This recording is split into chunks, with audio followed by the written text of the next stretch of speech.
Happy Tuesday, everybody. Welcome to the Sean O'Connell Show on ESPN 700 and 92.1 FM. Happy to be with you. It is a hot day here in Salt Lake City once again. Hopefully you've already got the truck with the duck to come out and inspect your HVAC systems, clean out your vents, et cetera, et cetera. Valley Plumbing, Heating, and Cooling, one of the proud sponsors of the Sean O'Connell Show. Get your tickets now. Zach Bryan is coming to Rice Eccles Stadium on August 7th. Spence Checketts will be giving away tickets at 4:20 p.m. Okay, I see you. Every day. ESPN700sports.com for more details. We want to send you and a buddy to the show.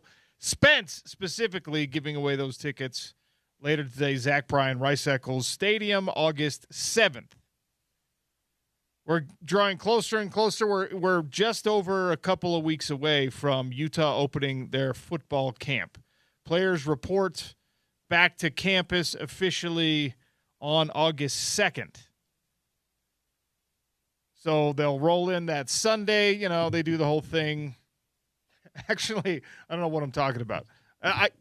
Now that football is such a year-round game, it used to be you roll back in after the season or when the season's beginning, and you know you talk with the equipment staff, you get the stuff that you need. These guys probably have it all now. It's probably just like permanently theirs in the lockers. I'm not sure. I really don't know. But August 2nd, so we're just over 2 weeks away from football camp beginning, and because of that, we're going to start speculating. All right, we're going to do what I love to do here on the Sean O'Connell Show. We're going to start playing with the over-unders. We're going to start talking about totals, and we're going to get more and more specific. The win totals have been out. They've been set by the sports books for a while, and we haven't yet really taken a deep dive into them. Player personnel obviously matters for your win total. The big thing here for Utah and for BYU and for Texas Tech and for fill in the blank on whoever you think is kind of the next or also belongs in that conversation team, like schedules are really, really interesting and really important in this year's Big 12 conference. The way that everything worked out on the scheduling grid, as we discussed when it was released way back in, I think, January, there's certain players that or certain teams that dodge other opponents.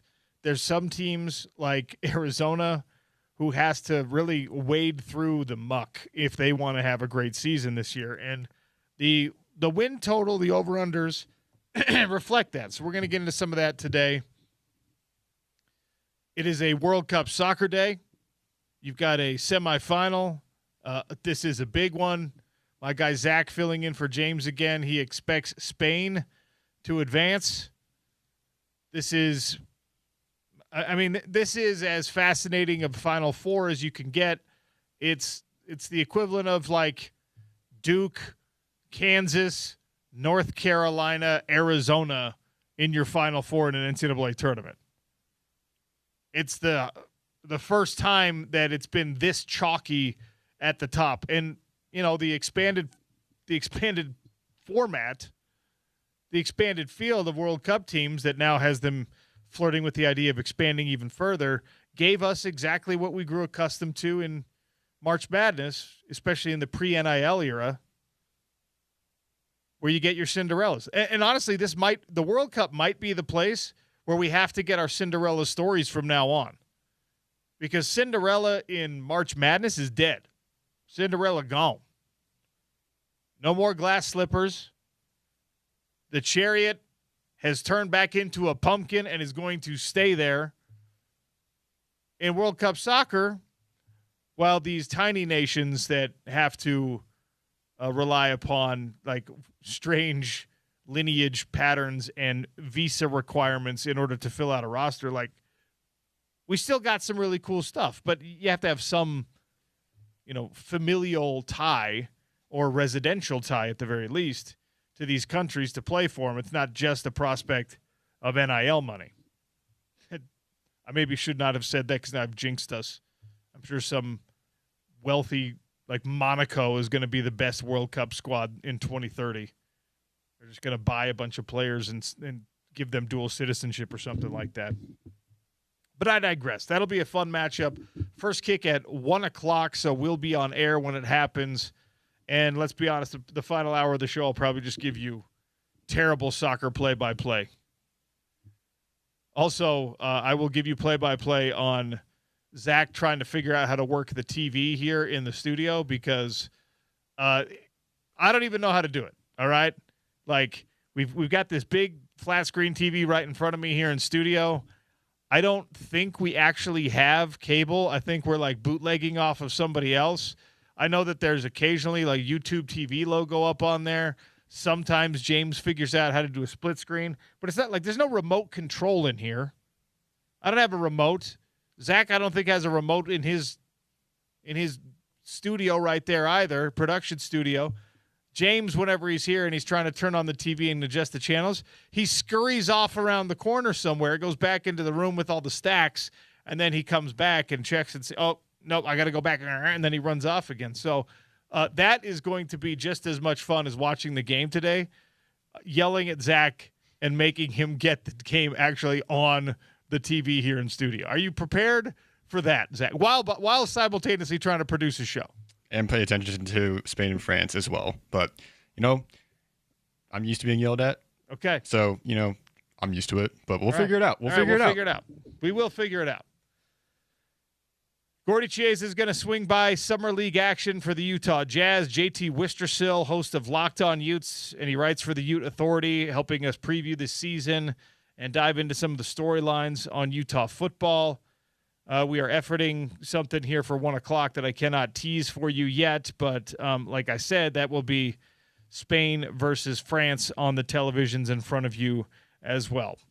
Okay, jumping into what we talked about with the over-under. So the over-under totals that Vegas has set for Big 12 football is fascinating because a lot of it, I think, is schedule dependent, and obviously some of it is optimism over a return of certain player personnel, consistency on coaching staffs, et cetera, et cetera. But we'll play a little game here while you're listening along, and I'm giving you all the win totals. While you're listening along, I want you to make a mental note of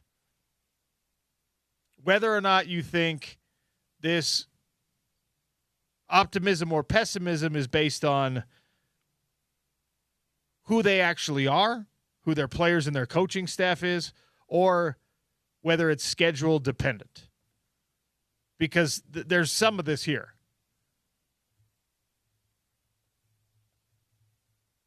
Obviously, at the very top of the preseason expectations and rankings, despite the controversy and all the insanity that they were embroiled in over this offseason, we've talked about it plenty. Optimism remains high for Texas Tech. Now, BetMGM, so the MGM Sportsbook, has them at 10.5.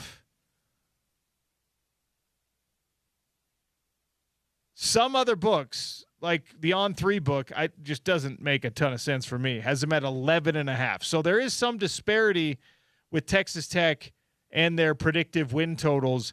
11.5, again, we talked about this a couple of weeks ago. It's the question of, are you undefeated or not in some of these sports books? Like, really? I understand why you think Texas Tech is the team that they are. They've got, on paper, probably the most talented roster in the conference. But it is a tall task for anyone to finish a season undefeated, and the question of them being 11.5 or 11.5 wins, being the over-under being you're undefeated, the under being you're not, that's too far a bridge for me to cross. So for me, I'm sticking with the Vegas win total of 10.5 for Texas Tech. And again, I want you to be asking yourself the question, is this because of who they are personnel-wise, or is this because of their schedule? Texas Tech's schedule is Abilene Christian, And remember, they tried to get rid of that game so they could take on Texas, which is the only positive outcome of this whole thing that Texas Tech was stunk up in this offseason, is you had an opportunity to call out Texas and Steve Sarkisian and say, all right, if you think that you're better than us, come play us. We'll pay the buyout for Abilene Christian. We'll pay the buyout for your first week opponent, and we will play you. Obviously, that never came to fruition, but I loved the flex. Texas Tech is Abilene Christian, Oregon State. Week 3 is Houston, so a conference game in week 3 instead of week 4. And then they get back to a kind of a rest game, so to speak. Sam Houston State, Colorado, and then their bye week. Okay? Arizona State, Cincinnati. Arizona, I think, is probably their toughest game in the regular season with respect to Baylor and to Cincinnati, who are both away games. Texas Tech has Arizona at home, West Virginia at home, then Oklahoma State, Baylor, and TCU to finish their season. So there's some intrigue at the very end of the season for Texas Tech. But as you can see, their schedule, if it pencils out, let's assume that you get Will Hammond back. Probably, I wouldn't be surprised. Now, they've been optimistic on the timeline. They've said he might be back even for week 1. But let's say that you bring him back week 3 for Houston. Because Houston's athletic, Houston's fast, Houston's well coached. Houston, all of their tough games, Houston might be one of the other games you would call a tough game for them. Houston, week 3, they're at home. Scratch what I said about Arizona. Houston, week 3 might be the toughest game on their schedule because of the questions about your starting quarterback situation and the health of your presumed starter now that Brendan Sorsby is not available to you, right? So I think Texas Tech, you look at their over-under win total and you say, all right, this is based on a combination of who they are and their schedule. It gets more interesting when we talk about the Utah teams, when we talk about your beloved University of Utah football squad and the in-state rival BYU. Both of these teams, despite having wildly different off seasons. Wildly, insanely different off seasons. The projected win totals, according to the betting masterminds and the time travelers who know more than we do, 8.5 wins. So equal optimism on the schedule for Utah and for BYU. Why? Tell me why. 877-353-0700. BYU's schedule is not markedly tougher than Utah's schedule, with the exception of they've got Notre Dame smack dab in the middle of their season, and nobody expects BYU. Right now, nobody's projecting BYU to win that game. So you lop off one win right off the top. So definitively, if BYU were not playing Notre Dame in a stellar midseason non-conference matchup, which I hope continues in perpetuity. I hope we get Mormons versus Catholics every single year. I hope you get the religious clash, the Holy War 2.0. I hope you get it every single year. And I think there's interest in both parties to continue that. Notre Dame, in the middle of your season, is the reason why BYU is projected 8.5 wins instead of 9.5 wins. Because everyone's looking at that game and saying, well, you can't expect them to win that game. Notre Dame is preseason number 2, preseason number 3, preseason. And BYU can be a preseason top 10 as they are in a lot of people's minds. But nobody is saying, even though it's a home game, that BYU is going to beat Notre Dame in week 7. Their schedule is Utah Tech. Brent Brennan talked about it. Kalani Sitake talked about it down at Big 12 Media Days. Week 2, so pretty close to right off the bat, you hit the ground running. You got Arizona, a tough conference squad in week 2.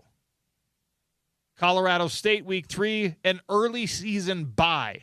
And again, this is where the schedule for BYU is the reason that their win total is sitting at 8.5. Because people see that the week 4 bye, and then they're like, well, I don't know. After that, you've got this run that goes TCU on the road. Tough game. Iowa State at home, you win that one. Notre Dame at home, I think it's going to be a great game. We'll see. Nobody's expecting BYU to win that one. So that's after TCU, Iowa State. Then you got Notre Dame at home. Then you've got this long trip after an emotional dump, after a tough game against a nationally prominent, nationally ranked opponent. You've got a trip to Orlando, to UCF. And UCF can be problematic for everybody. They're annoying. They're fast. They're smack dab in the middle of one of the most talent-rich, explosiveness-dense markets in all of college football recruiting. So UCF Week 8 is not a walk in the park. It's a game that BYU should win and will win probably, but it's not a walk in the park. And then your return is Arizona State. You come back home and you take on Arizona State. I've got a lot of questions about Kenny Dillingham's squad. I've got a lot of questions about the direction of that program as a whole. But Arizona State, again, is not an easy out for anybody. You're glad you have that one at home. BYU then, after now we're talking about 5 straight weeks of pretty tough games, decently tough games. Like, it's sort of an every other week. TCU, really tough on the road. Iowa State, okay, you got that one. Notre Dame, really tough again. UCF, tough but fair. Arizona State, again, tough. Now you're on the road at Rice-Eccles Stadium, and that's everybody in the state's Super Bowl that's more meaningful than it's been, even as meaningful as it has been for the last several years. I mean, this one is Morgan Scalley's first chance. And there's no complicated history with Morgan Scalley and BYU. There's no, oh, well, he actually played here way back in the day like Kyle Whittingham had done. That Morgan Scalley has been indoctrinated since he was in diapers to dislike BYU. He's been a Utah man. I mean, we have the soundbite somewhere in that computer, Zach. Always was, always will be. He's talking about being a Ute, right? BYU comes in Week 10 to Rice-Eccles Stadium. So now you're talking 6 weeks in a row of unfriendly competition for BYU. No bye week, no rest, assuming full health because they've got a great strength and conditioning program. They've got an incredibly talented roster that we'll see how deep they are. I think their starters are as good as anyone else in college football right now, certainly in the Big 12, but is the depth really there? They certainly feel that way. They've had better recruiting classes as of late. Then it's Baylor at home, Kansas away. We know what Kansas did to BYU. And then it's Cincinnati at home. So the meat of that schedule right in the middle, TCU, Iowa State, Notre Dame, UCF on the road, Arizona State at home, Utah on the road. That sucks if you're a BYU football fan. That is a gauntlet. And that is why BYU's win total is set at 8.5. This is a program with the returning offensive player of the year in the conference, a guy who will be either the best running back or the second best running back in this conference again this year, a quarterback, a young quarterback that there is such thing as a sophomore slump, so we have to allow for that possibility. But a guy that surprised all of us last year and ended up being the little mini Tim Tebow in BYU, Bear Bachmeier, right? I don't think your wide receiving core is as talented as last year. I think your defense is just as talented, if not more so than last year. So the big question for BYU is Kelly Papinga going to be able to create some facsimile of what Jay Hill was able to do defensively last year? BYU has, while they missed Texas Tech, which is a nice thing in the regular season and sets up for a lot more drama come whatever happens in a Big 12 championship game, BYU's schedule, based on the timing of when you meet certain teams, and really, more importantly, I think the timing of when that bye week is and the just run of nasty opponents from weeks 5 through 10, and you could probably even extend that out to 5 through 11. That is why Vegas says BYU is going to win 8.5 games. Now, why does Vegas think Utah, who does not return the same level of decoration, the same level of decorated player from last year, why is Utah also projected at an equal win total to BYU? Why are they also on that second tier behind Texas Tech? According to Vegas, at least, it's BYU, Utah, and Kansas State at 8.5 wins. That's the over-under. Why? Well, it's because when you look at Utah's schedule and you look at Utah's personnel and you look at what Utah does have in, the continuity, it's not the same as bringing your same coaching staff back. It's not the same as having your same head coach who was there for 21 years. But there's respect for Morgan Scalley, and Morgan Scalley was given a gift by the football gods that his first season schedule is one that is, dare I say, soft is the wrong term to use, but as forgiving as any first-time head coach's schedule is going to be in Power 4 football. Idaho, Arkansas at home, Utah State at home. You should win all 3 of those games. Arkansas, by the way, the toughest schedule in all of college football, according to most rankings. And part of that for Arkansas is this week 2 trip to Salt Lake City, a place where they do not come ever. In the SEC, you never play at anything even remotely approaching altitude. Arkansas is going to be like, what is happening here? Right? So Idaho, Arkansas, Utah State, Iowa State on the road. And I actually don't like the fact that your bye week comes when you're, knock on wood, undefeated and finally building momentum, right? But why, aside from how good these teams are projected to be or not, why does this matter for Utah? Why is Utah being treated so well by Vegas, predictively? Because there's an understanding that it's not just like the health thing matters and the bye week where it is matters, but for Utah, integrating a brand new offensive line coach, a brand new offensive coordinator, a brand new defensive coordinator, all 5 new starters on the offensive line, pretty much a whole wide receiving core, right? There's going to be, I've threatened this and I've warned against this and I've talked about this. The growing pains that I'm referring to, you can survive those growing pains based on when you face your tough opponents. Like take Texas Tech's schedule where you've got Houston in week 3. If you're Utah, that's pretty problematic because your guys are still figuring it out. Your offensive line is probably still gelling. You might even be picking and pulling and still working out the mix of who's your starters on that offensive line based on game film and actual game play. If you give Utah this BYU schedule where they meet Arizona in week 2, the same thing, right? You're like, oh, dang. Not that those squads don't have something to figure out themselves, but you've got tougher tests earlier in the season on some of these Big 12 slates, and that is problematic. For Utah, Idaho, Arkansas, Utah State, those are games you can get things figured out. All respect to Arkansas because they do have SEC talent and things like that. They're not that threatening. They're going to be a 5-win team this year, right? Idaho, Arkansas, Utah State, Iowa State. I'm not high on the Cyclones. Now we're talking about, all right, as we head into our bye week, we've been able to iron out some of these wrinkles in live competition without the toughest, stiffest, nastiest test. Now we got a bye week, and then it's Kansas, Colorado, Houston. Kansas and Houston are home games. Colorado away. Do you see what I'm getting at here?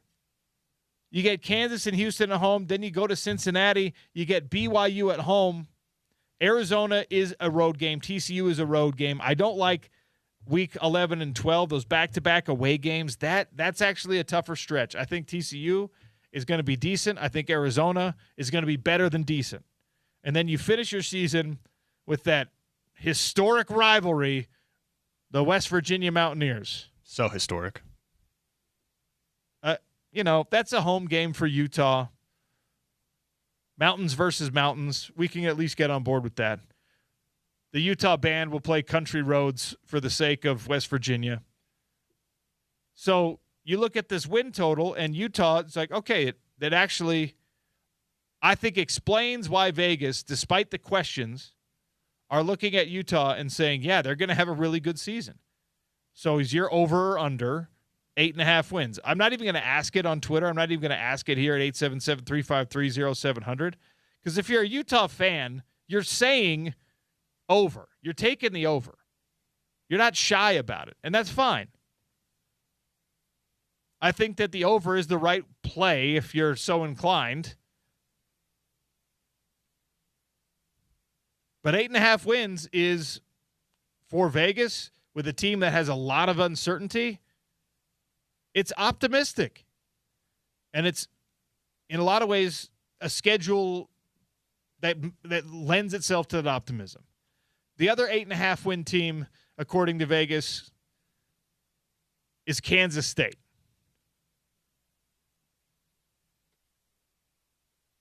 Colin Klein is coming back. You see what's happening here? Utah, with one of their favorite sons now in the head coaching position. Mm-hmm. He never left. Colin Klein was the offensive coordinator at Texas A&M. He's done the more traditional path in college football. He's bounced around. He's done his thing. But, again, a former Kansas State Wildcat, one of their favorite sons, the prodigal son, hath returned to Manhattan, Kansas. And now they're looking at an 8.5 win season, according to Vegas. Are you taking the over or the under on that? I forgive anyone who doesn't have any real idea about what their schedule looks like. And again, listen to how their schedule shapes up. Nicholls State at home, Washington State at home, Tulane at home. I think Tulane's actually a tougher game than we're probably going to give it credit for. They've had some really high-level success as of late. They've done well in recruiting. They've done well in NIL.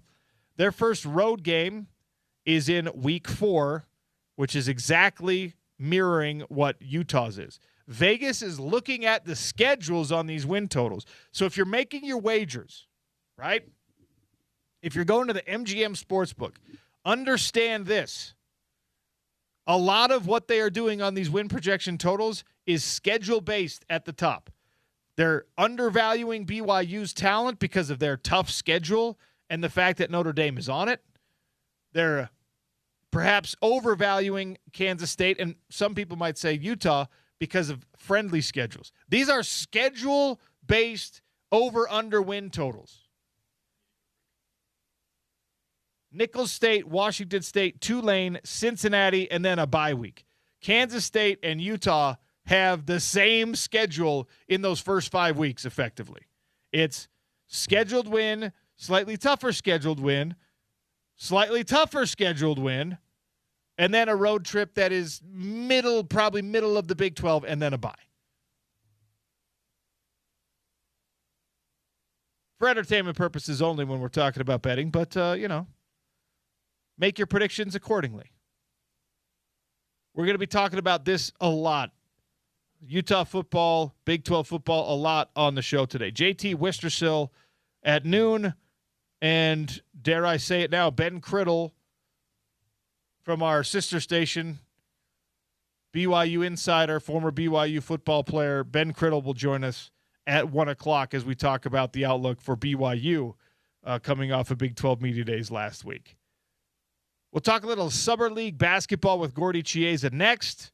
It's the Sean O'Connell Show, rolling on a Tuesday, ESPN 700 and 92.1 FM.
The American League and National League taking on one another in an all-star showdown in Major League Baseball. I watched the Home Run Derby on Netflix yesterday. Electric. Incredible. It was awesome. All-star weekends in pro sports, all-star games in pro sports. They're twisting, they're tweaking, they're changing things across all leagues effectively, trying to figure out what the best situation is. And it came down to the last swing last night in the final round with one Philadelphia Philly. This game is the weekend is in Philadelphia, right? You have Schwarber battling it out and trying to get it done. You have, he's like this grizzled vet with 500 career home runs. And you got this upstart young kid, Jordan Walker, who on his last swing of the home run derby beats out the hometown hero.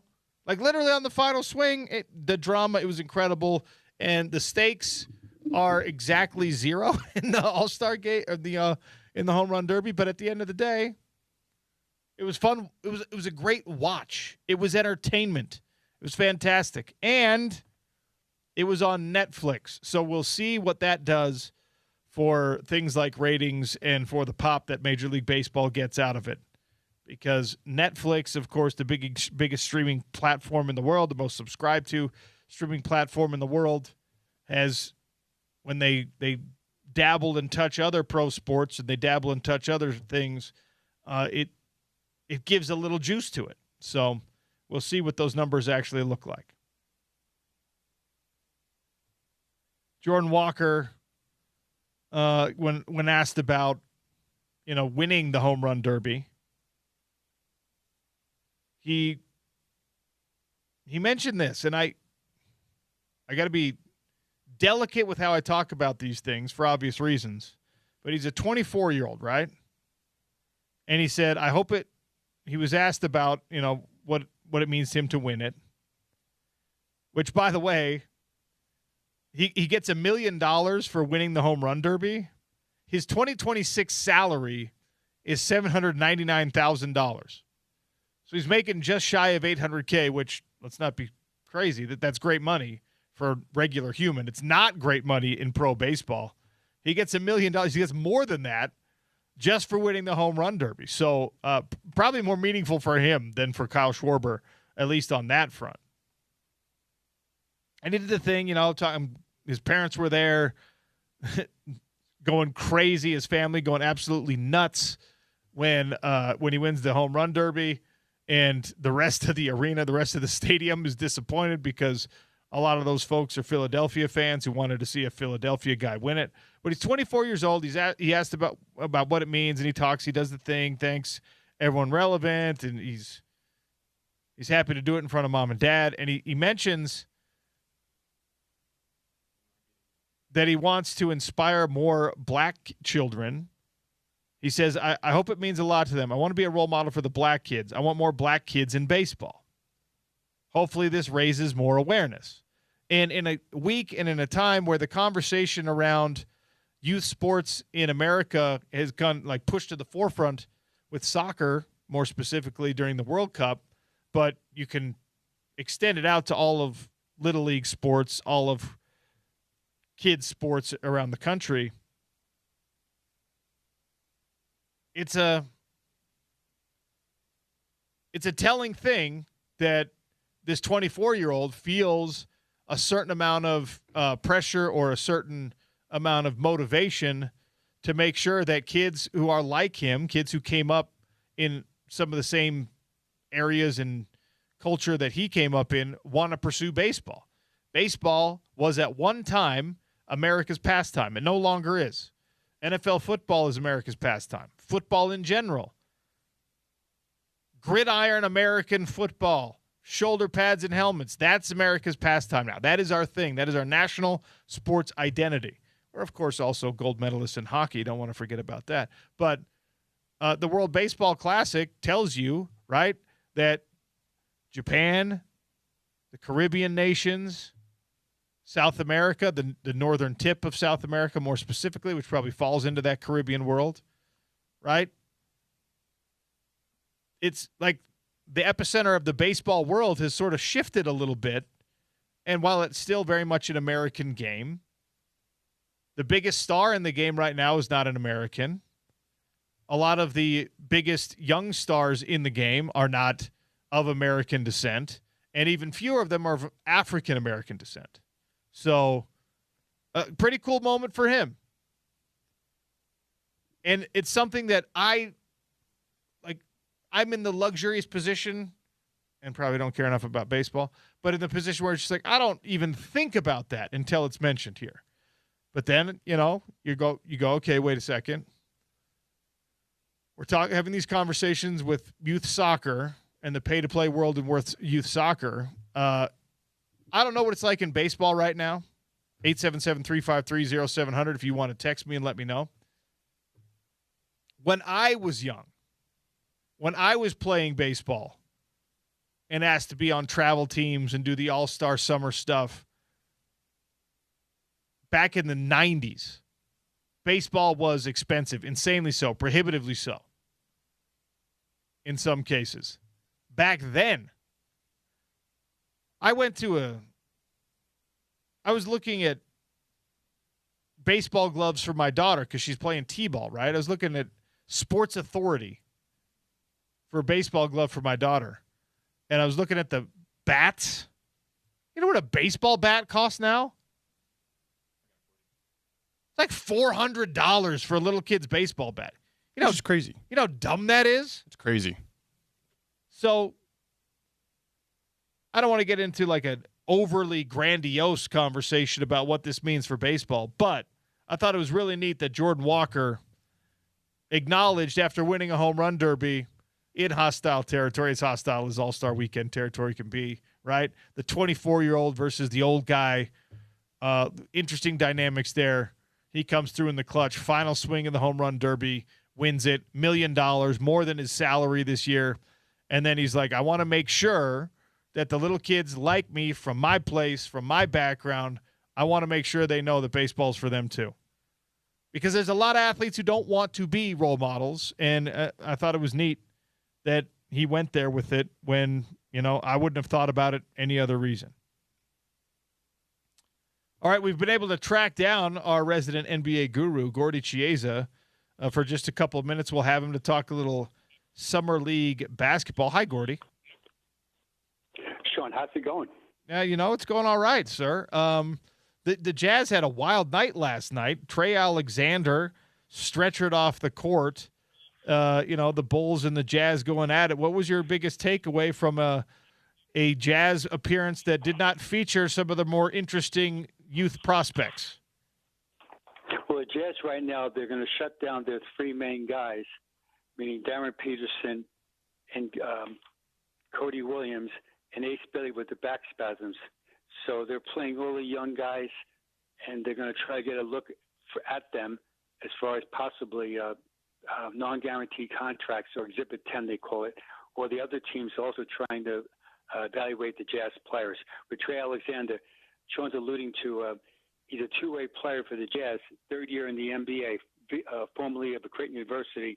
He drove to the basket against Caleb Wilson, and it really wasn't like a hard hit, but he fell, and it seems like he was clutching his side on abdomen, and we'll see right now what the diagnosis is.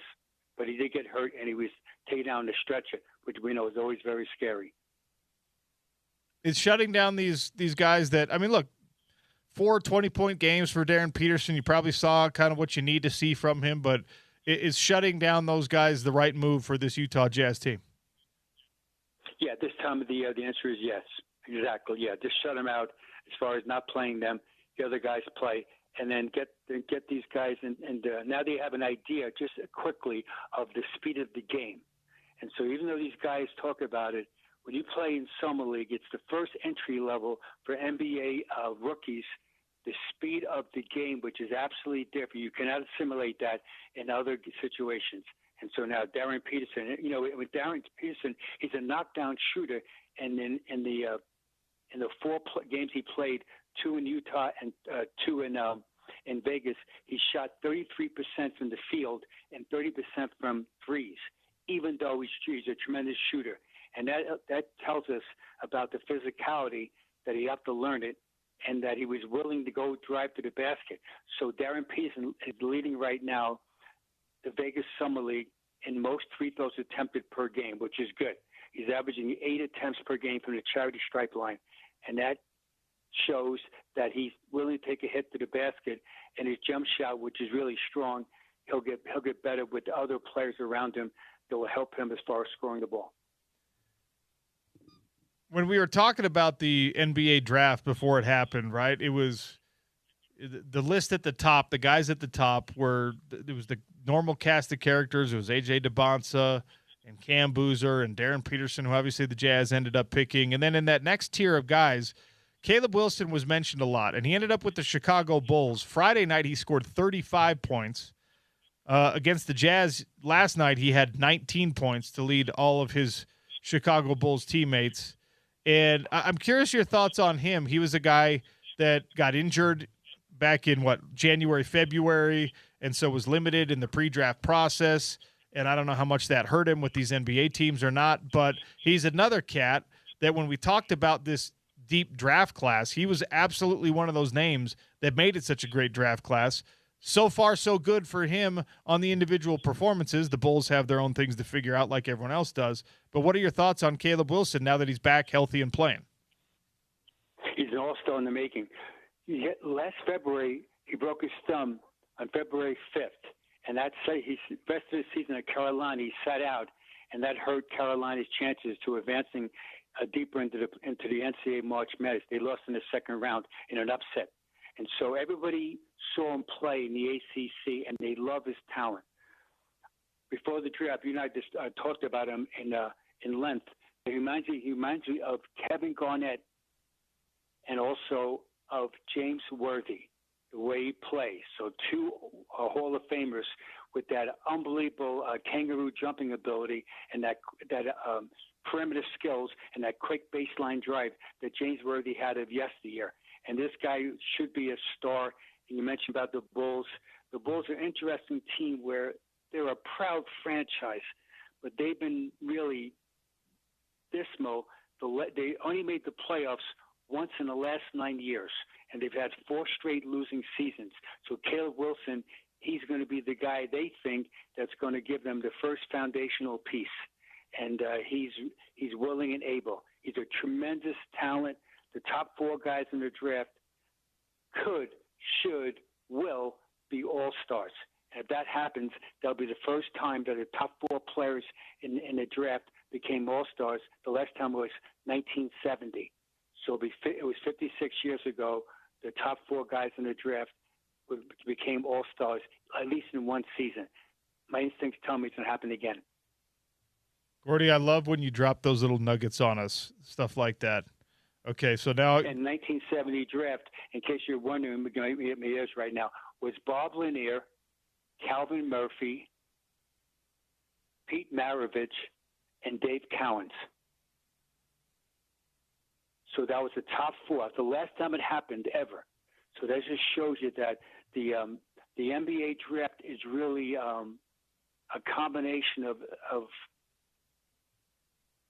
scouting and also luck, because luck does play a factor. I know it sounds weird saying it, but it really truly does. You think this guy's going to be a great player, and suddenly he's not. But again, these top 4 guys, more importantly, in the 2026 draft, these guys have talent and they have savvy, and they've got skill set. Just because you sent me scrambling to look up the 1970 draft order, Gordy, this is another thing that's so fascinating when you go back to the early days in these sports, right? So that 1970 draft that you just mentioned, the universities, the colleges that these guys at the very top came out of, St. Bonaventure, okay, then Michigan. Michigan makes sense. LSU for Pete Maravich, right? That's great. Florida State for Dave Cowens. Okay, those are like St. Bonaventure's not, but those are big, powerful universities. Then you get into like number 5, New Mexico State with a number 5 pick. in Sam Lacey, Cincinnati, then Iowa, Princeton with the number 8 pick, Stephen F. Austin with the number 9 pick, New Mexico and New Mexico State with 10 and 11. Like the college world was just so different back then, Gordy. Yeah, very much. Very much. And that, again, it's hard to – there was almost like remember, there's no ESPN. ESPN, for the young listeners, I'm dating myself, was a 1979-80 season. That was the first year of ESPN, and everyone thought, it's never going to work. No one's going to watch sports for 24 hours. It's never going to work. What are you, crazy? And that was the same year of the Big East. So the Big East Basketball Conference and ESPN, they were in lockstep. And that created this unbelievable now mega situation where now ESPN does summer league games in the middle of July in 2026. That's how powerful the brand is. And I'm glad it happened because it really enhanced everybody as far as being a sports fan, whatever your sport is. So it's not only because of basketball or football, it's everything. And that makes it so interesting. And that's what's going to happen. And let's see now with the other TV partners, Sean, with Prime Video always coming right now, and also with Fox always battling, trying to get things going on. Apple TV, you fill the blanks in. There's just so many different platforms that fans can watch any sport they like to have. Gordy, I know you're a basketball junkie and you've been watching all this summer league stuff. For this Utah Jazz and all the guys on 10 days and 2 ways and things like that, who has impressed you and maybe played his way onto an NBA roster or at least into a better NBA opportunity based on what you've seen in summer league? Well, the 2 guys that really, again, they're on a roster already, but they really played well. Just shows you that when you're a second-year player in the NBA, it's after that rookie season, a lot of times you don't play much or you play erratic. And these 2 guys really popped out. Will Riley from the Washington Wizards, AJ DeBoncer's teammate, young teammate. He's averaging 25 points a game in summer league, and he's shooting 53.8% field goal percentage, but he's shooting from three-point range 70%. He was the 21st pick of the draft out of Illinois in 2025. The other guy that's really popped out, he plays behind Joel Embiid for the 76ers. His name is Johnny Broome. He was the 35th pick of the draft, meaning in the second round in 2025. He's averaging 21 points per game and 12 rebounds, including a very beastly 7.5 offensive rebounds. So those are 2 guys that should get more playing time on their teams, and that's the beauty of Summer League. With a big difference from the rookie season to your second year. And that one jump, 1 year in the NBA, you see visually what it's like to play against literally grown men. As great as Darren Peterson will be someday, the fact of the matter is that he's only 19 years old. And this versus someone that's 27, 28, 29 in the prime of their career, it's really the physicality separates so many people. Do you have a list for us today, Gordy? Yes. My list today, Sean, is we do this once a year. All-time best NBA foreign-born players. All-time best foreign-born players. What's the criteria? Quickly. All-around skills, including clutch scoring, assist passing, rebounding, shot blocking, and playoff success. And that's the catchword, playoff success. Quickly. I didn't include Tim Duncan in this list because he was born in U.S. Virgin Islands, and I didn't include Patrick Ewing, who moved from Jamaica, West Indies, when he was like 7 years old, up to Boston, Massachusetts. So there's 2 guys on that list. It's just a list of 13 players. 13th all-time foreign-born player, Dikembe Mutombo. He's in the Hall of Fame, Republic of Congo. Number 12, Joel Embiid, future Hall of Famer from Cameroon. Number 11, and this guy could be a number 1 list someday, Victor Wembanyama, future Hall of Famer from France. Number 10, Manu Ginobili, Hall of Fame from Argentina. Number 9, Pau Gasol, Hall of Famer from Spain. Number 8, Shai Gilgeous-Alexander, future Hall of Famer from Canada. Number 7, best all-time foreign player, Tony Parker, Hall of Fame from France. Number 6, Steve Nash, Hall of Famer from Canada, who ironically was born in Johannesburg, South Africa, when his father was a missionary. Number 5 all-time, Luka Doncic, future Hall of Famer from Slovenia. Number 4, Dirk Nowitzki, Hall of Famer from Germany. Number 3, Giannis, future Hall of Famer. He was born in Nigeria. He moved to Greece.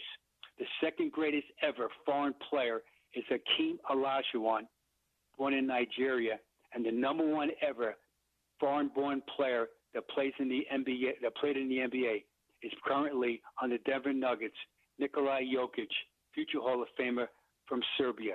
That's my 13 top foreign players. What about quickly Jazz basketball? 5th all-time, Jazz foreign-born player, Joe Ingles, the Aussie with a swag jump shot from Australia. Number 4, plays for the Jazz right now, Larry Markkinen from Finland. Number 3, from Russia, played like a Russian comet in the galaxy, Andrei Karolinko.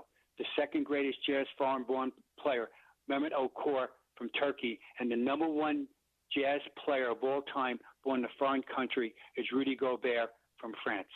That's my list for today, Sean.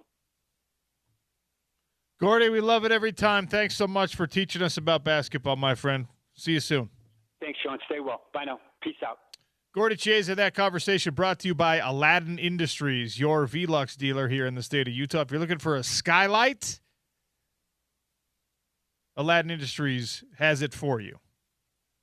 All right, let's double up here, and we'll get to JT Wistersill, host of Locked On Utes, writer for the Ute Authority, and, of course, we'll be talking a little Utah football. Camp opens in just over 2 weeks. The season, 6-ish weeks away. We're diving into the Utes with JT Wistersill next on the Sean O'Connell Show, ESPN 700 and 92.1 FM.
Sean O'Connell Show here on ESPN 792 on FM.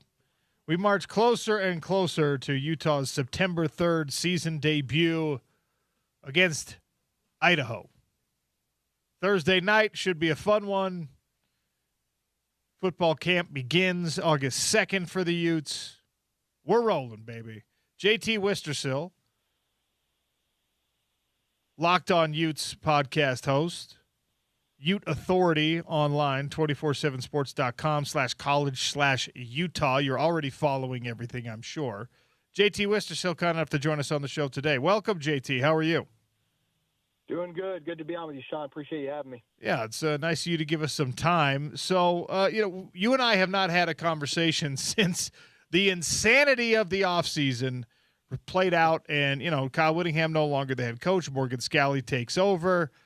He has to replace most of his offensive staff, his entire offensive staff. He has to replace one of the more important coaches on the staff in Lewis Powell in the recruiting front and the defensive ends coach. And, they did an excellent job, I thought, of retention, even though they did lose some players. Did an excellent job of retention in keeping especially Devin Dampier in the fold, keeping Bird Ficklin somehow in the fold as well. And I wanted your thoughts on the big picture of just, how much uncertainty is there around this Utah football team heading into a season where Vegas says they're going to win somewhere in the 8-9, maybe 10 game range. Yeah, that's the crazy thing, right? We have a new head coach still, even if it's a guy who's just stepping up from the DC chair to the head coach, and you're still projected to win more than 8 games. And you look at a lot of the other coaches who a lot of the other schools in the Big 12 who are turning over coaches, they're not as fortunate. I mean, you talk to people about how Iowa State's going to be this year. It's not ideal, and Kansas State's a big enigma, but it's just hard anytime you replace a coach to feel really strong about a team going into the season. Yet Utah's been able to do that, and I think you mentioned one of the biggest keys is being the retention aspect. Anytime you return a guy like Devin Dampier, you're going to feel like you have a chance against pretty much anyone in the country, honestly, with his dual threat abilities, and we know he's playing hurt for most of last year, too. So, in fact, he still won Big 12 Newcomer of the Year, was just tremendous. You mentioned getting Bird back, too. So excited about even just what his role will be this year, let alone when he'll likely be the starter in 2027. And Wayshawn Parker, the running back, going to be, I think, one of the better backs in the Big 12. I don't know if he'll be the guy, as L.J. Martin looks really good there. But there's just a lot of key returners on this team. It's going to be tough when you have to replace what is all 9 starters in the trenches on the D-line and then switch it over the O-line, too. But look, Morgan Scalley's still there, most of the defensive staff in place, and a lot of excitement around the new offensive additions, not just from a player standpoint, but a staff standpoint too. So I'm excited, and also just say a schedule that I think really sets this team up for success. So should be a really fun year. And you mentioned fall camp just right around the corner. Can't wait to get it all underway. Yeah, we talked about that schedule to start the show today. The grand scheme of how these predictions are being put together by Vegas, by the books in relative to the Big 12 conference, it seems like, there's high optimism for Texas Tech. There's BYU's highly thought of. Utah with that 8.5 win total right where BYU is at. I think that they're taking a win away from BYU because they've got Notre Dame in the middle of the schedule. But when you look at like where Utah, Kansas State, BYU are at, all those teams expected to kind of be crowded right behind Texas Tech. We're coming off of Big 12 media days. Do you see it that way, or is there another team that's on your radar that you think is going to be in the conversation with the 2 in-state teams and Texas Tech? Yeah, I think Houston and Arizona are right there as well, too.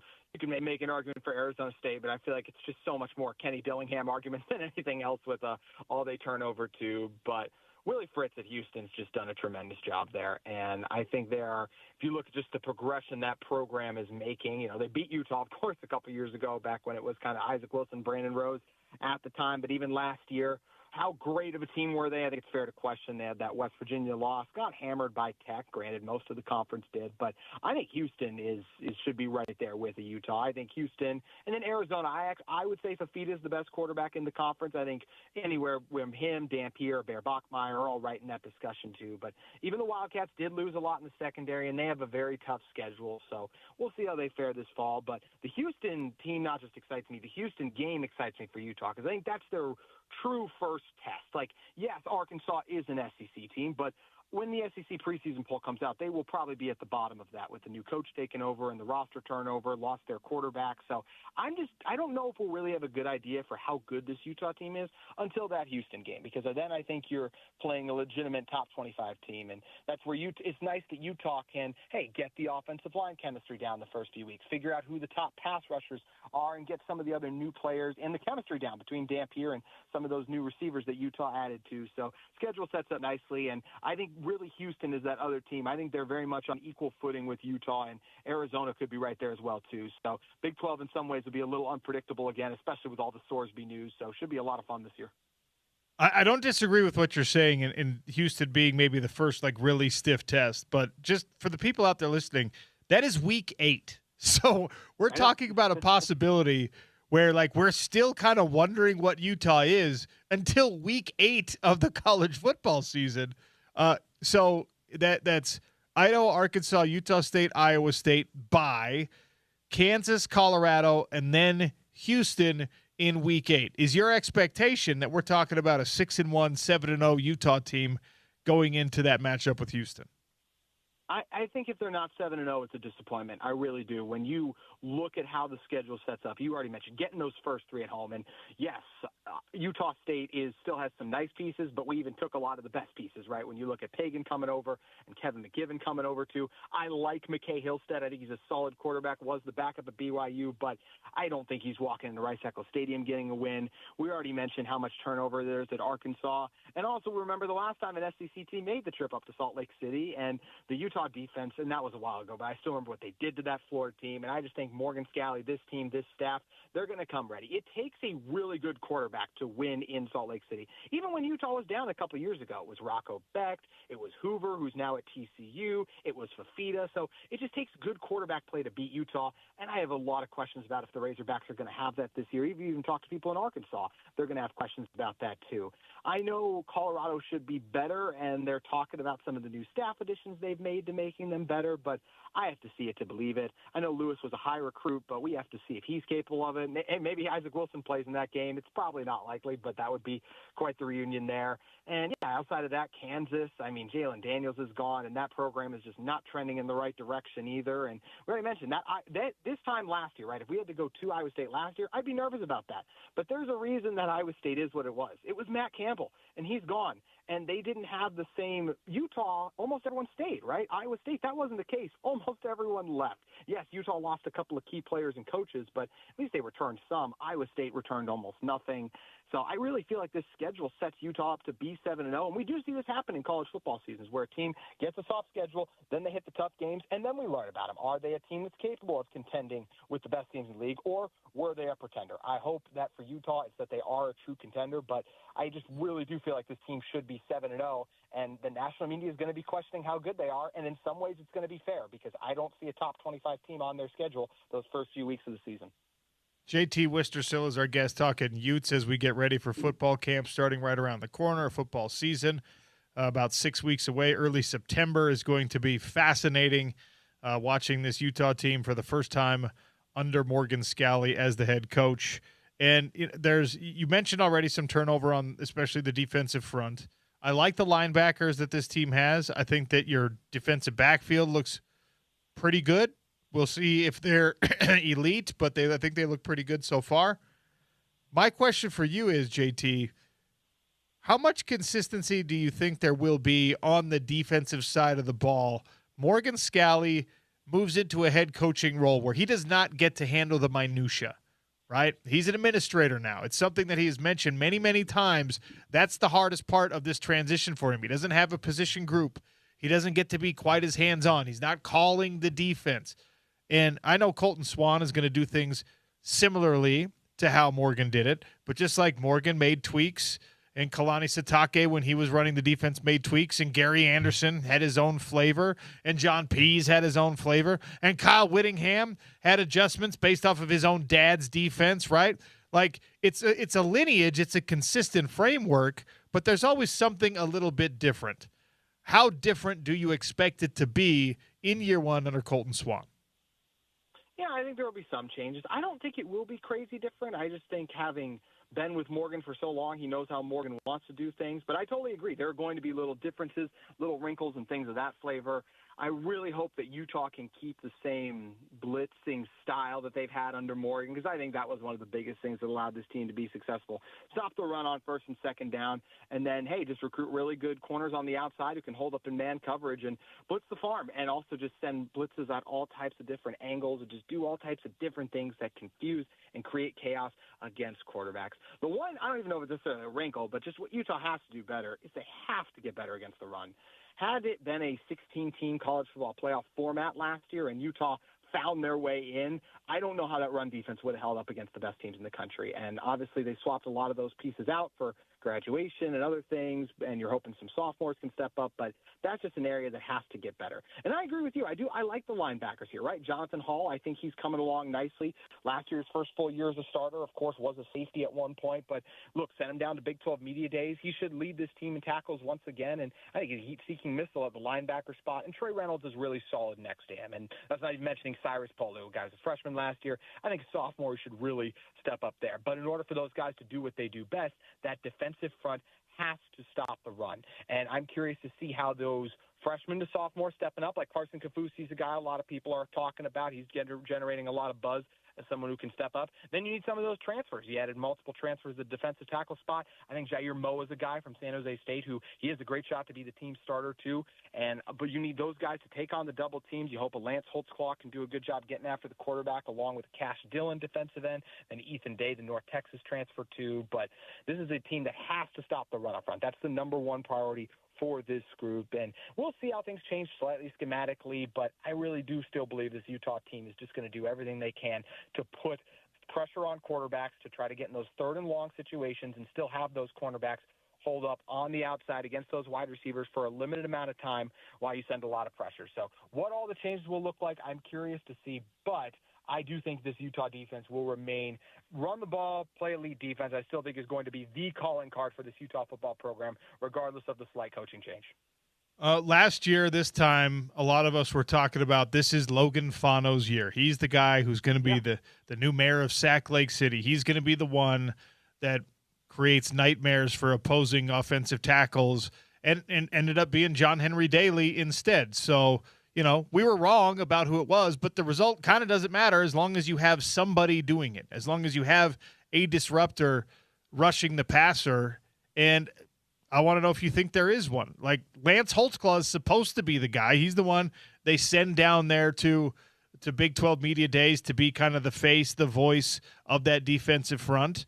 But again, that was Logan Fano last year, and it didn't play out that way on the field. So will it be Lance Holtzclaw? Is it somebody else on this roster that is going to lead this team in sacks? Yeah, I think it is Lance. I think it's a safe bet when you look at – I just have a hard time believing Utah would send him down to Big 12 media days if they didn't think he was going to be one of the guys. And you mentioned, right, Logan Fano was a guy last year who they were excited about too, and John Henry Daly did surprise us. But it just feels like a lot of things are trending in the direction for Lance to have a big year. Came over from Washington last year. Actually only had a sack and a half. So that's where it was kind of like, oh, this is the guy that's going down to Big 12 Media Day, a guy who only had a sack and a half. And that sack actually came against Nebraska, so it wasn't even the regular season. But he was still a reliable contributor on that defensive line. I think he did a good job stopping the run and can create pressure. And I did like what we saw from him in the bowl game. The bowl game felt like it was a teaser in many ways for what's to come for this Utah football team. Heck, across college football, it's what bowl games kind of are now with some of the opt-outs and things we see of that nature. So I think Lance will be the guy when you look at the athleticism, you look at the veteran leadership that he brings out there too. I think he's going to be a guy Utah can rally behind. I will say Utah's leader in sack production returning was obviously John Henry Daly led the team. He left, you said that. But it was actually Cash Dillon, who sophomore last year was a redshirt freshman basically, but second year with the team, coming from Corner Canyon High School, had 3.5 sacks. And I thought he was solid. I liked what he showed too. I think Lance will still be the guy that is the mayor of Sac Lake City, but I do think Cash starts opposite of him. Another guy that just continues to learn, grow, and get better. He played a lot his sophomore year, and I think we'll see even more action this year. And I already mentioned Ethan Day. I just think that's a guy to keep an eye on. The fact that he's already on the leadership council was something that was really interesting to me. It shows what a quick impact he's been able to bring. Obviously had a huge impact on North Texas's success last year there at the Mean Green. Only had 4.5 sacks, so how does that project to the P4 level? We will wait wait and see there. But he's a guy I expect to find his way on the field fairly frequently. And who knows, maybe even if Paul Fitzgerald can finally contribute. Came over from Utah State a couple years ago, had 8.5 sacks back then with the Aggies. Hasn't done much, but maybe this will be the year he can get healthy, he can click and make things happen. I feel like the defensive end room is pretty well stocked with guys. I have confidence there. Defensive tackle room, it's more of an enigma to me, but I'd still go with Holtzclaw being the guy to lead the team in sacks. You mentioned something, right, and you have to every time when we're talking about players that unfortunately have been snake bit to this point. Yeah, if this guy gets healthy, then maybe he'll be something special. If this guy can stay healthy. And the health of this Utah football team has been a major conversation in the last, at least 3 of the last 4 years. You've missed some big-time players due to injuries. Even last year ended up being a great season. Devin Dampier was not what he wanted to be, right? He was dealing with the sports hernias. He was quiet about it during the season, but he had surgery after the season to repair it. We expect him to be more consistently explosive this year. And if not, I guess now you know that you can trust Bird Ficklin in big-time situations. But they made a change in the strength and conditioning program this offseason. Steve Saunders comes in, gets elevated after just a few months with the staff. And that's really kind of what it comes down to. That's what those guys are for. They're supposed to physically prepare a team, get them ready, and make them, more durable in addition to being faster, more explosive, stronger, etc. Do you think that there will be a notable or a marked difference or improvement, hopefully, on that front? I think there will be. I think this is where the change to Morgan Scalley will really benefit Utah football. Look, Kyle did an amazing job, right? He helped put Utah football on the national map in a way it wasn't before. But no matter how great a coach is, some of his tendencies and styles just don't always translate to the modern game. And I do think the way that Kyle and the way he liked to have his team train and prepare and some of the things of that nature led to guys getting hurt a lot more frequently.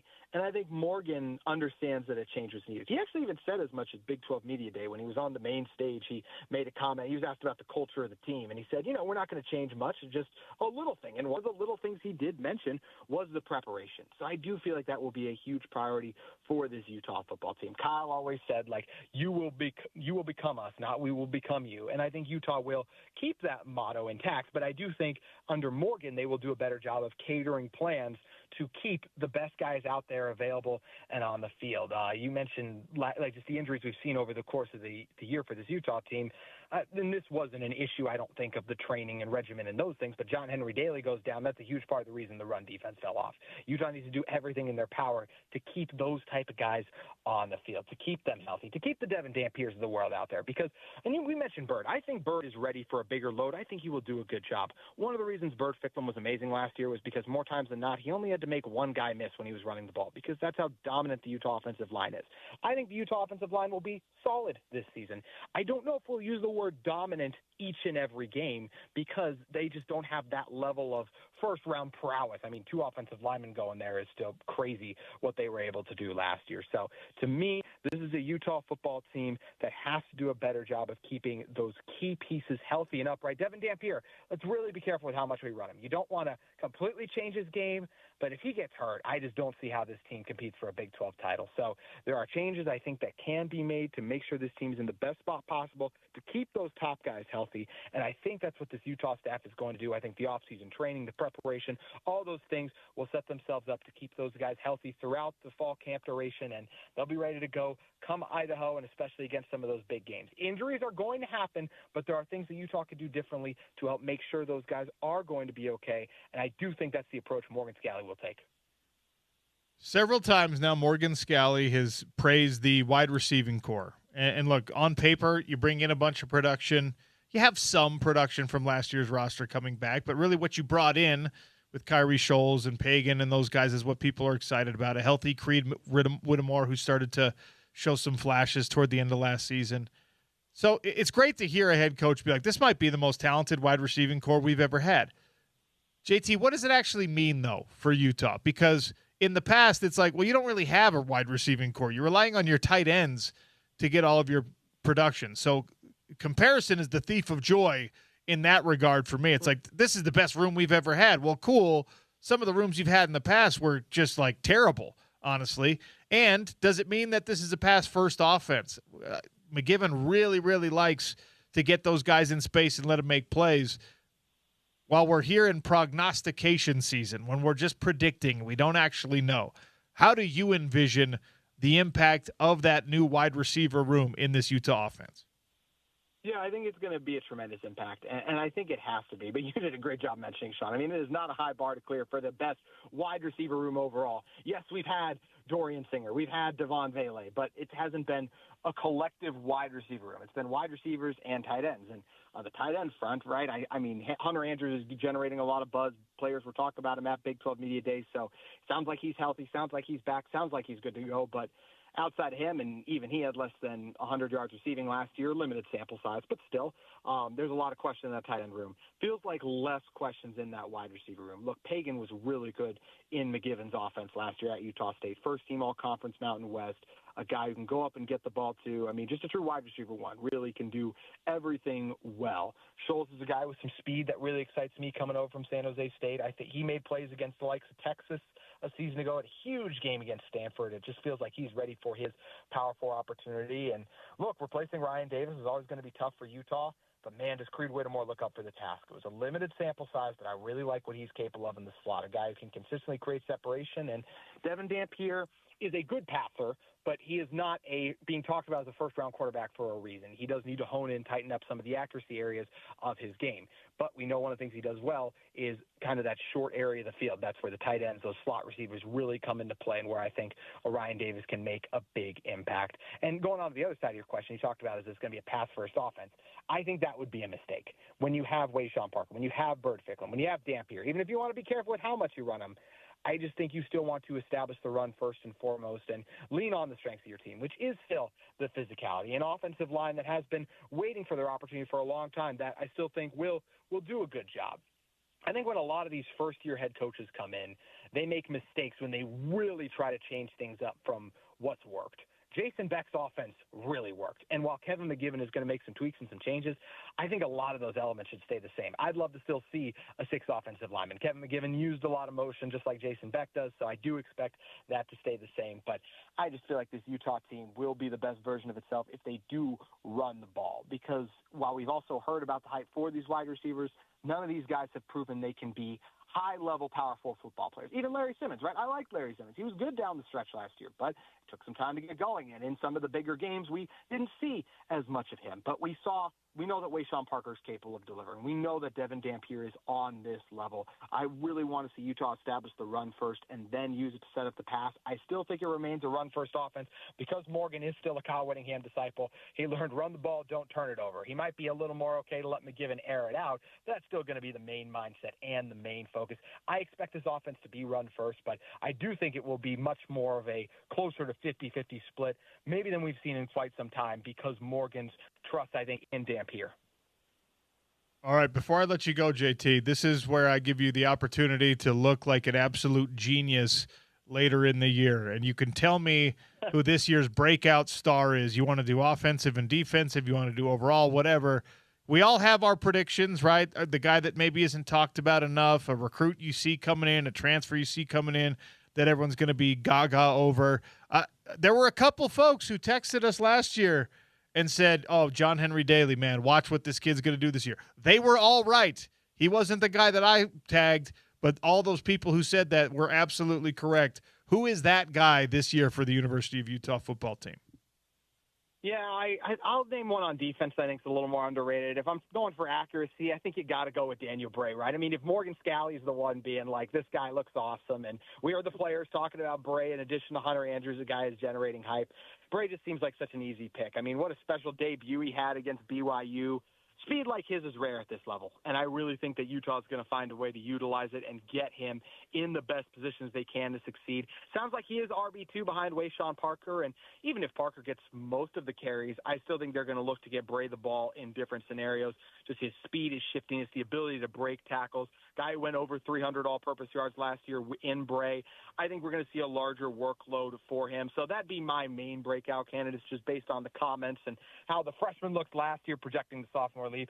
But a more slightly under the radar one was actually who my pick was last year. I'm going to go with Rabbit Evans. I thought Rabbit Evans was going to have a monster year on this Utah defense. Unfortunately, injuries limited him to just the one game, and he was knocked out for the season after that. In that 24 season, a mostly forgettable year for Utah, Evans really came on strong down the stretch. I think he does a lot of things well at the safety spot, particularly from a tackling standpoint. I think he really can make plays and make things happen in the box, and I expect him to make a lot of plays behind the line of scrimmage this fall too. So for a more slightly under the radar one, I'll just do Rabbit Evans because I feel like a lot of people have forgot about him, but feels like Bray is the safe pick for the main breakout guy in Salt Lake City this season. JT, I love the picks. We'll write them down, and then we'll give you the opportunity to come on later and gloat about being correct if you are. We'll also just ignore it if you're not correct. Yeah, everything always gets forgotten, right? It's no one ever holds you to your bad takes in this industry. So I'll take your word on that. OC, hey, thank you so much for having me on. This is a blast. Appreciate you guys. Thanks, JT. That's JT Wistersill, host of the Locked On Utes podcast, the writer for Ute Authority. Check him out, 247sports.com on the Utah front. Look, there's a lot of guys, right? One of the exciting things, but the scary things about roster turnover is there are a lot of guys on this Utah football roster that are talented and largely unproven. And even the guys who we've seen a lot of, or we've seen a relative amount of, we don't have a bunch of like every down returning starter type high level guys. What do those guys end up being this year when they step into that role? Like, we love Cash Dillon. I think Cash Dillon's ceiling is incredibly high. I think Lance Holtzclaw's ceiling is incredibly high. What do they look like when it is your gig, when it's your job, when it's your position, when you're the guy who gets 12 reps a game of rest and every other down, it's you? Some guys rise to that occasion. Some guys, they just don't have that. We have 20-something of those on the Utah roster this year. Put a little question mark, positive, cautious optimism, but realism as well. I like JT's picks, though, on the breakout stars. Daniel Bray makes perfect sense.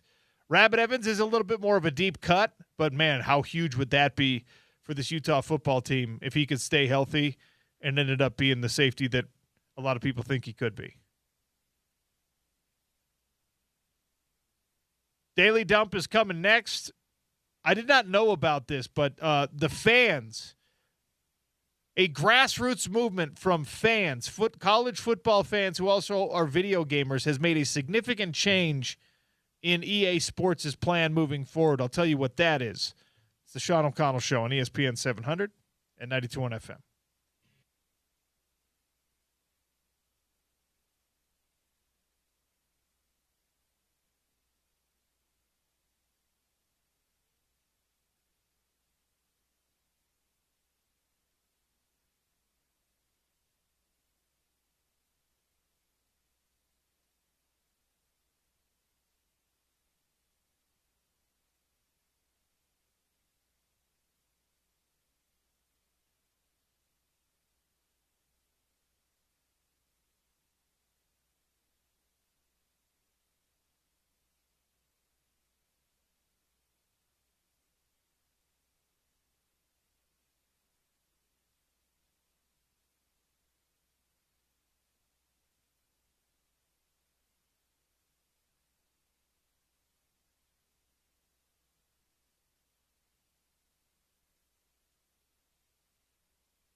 I love when the people display their power. We saw that in a college sports video game situation here in the Daily Dump, brought to you by Valley Plumbing, Heating, and Cooling, the truck with the duct to handle all of your cooling problems. Right now you don't have any heating problems because it's 122 degrees outside. It's not quite that bad. What is the official temperature today? Let me pull up the app here. We hit like 109, which is an all-time record. Okay, we're a breezy 94 degrees here. That's no problem. High of 96 today. What are we crying about, kids? Oh, that's a warm day. Set an all-time record over the weekend in Salt Lake City at 109 degrees, apparently. Let me tell you what. So let me tell you what that did in our house. My wife decided that my daughters needed rabbits as pets, bunnies. Yeah.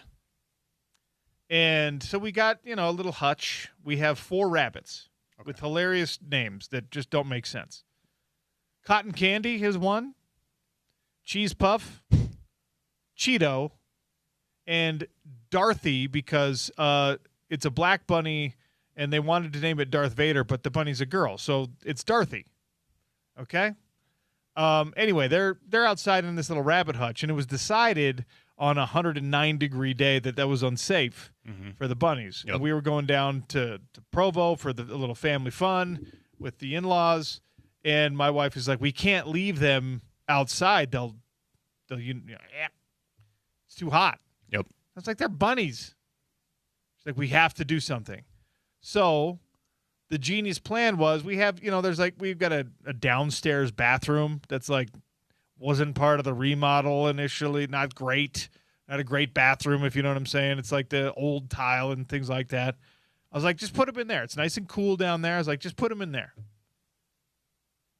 You would be amazed, Zach, at the amount of waste 4 bunnies can create in like a 6 to 8 hour span while you're down at a family party in Provo.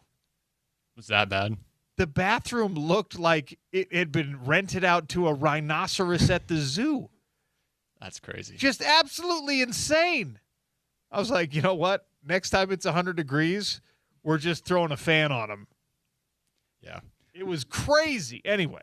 Yeah, I was up at my parents' Saturday in Camas. It was pretty hot, and they have chickens now.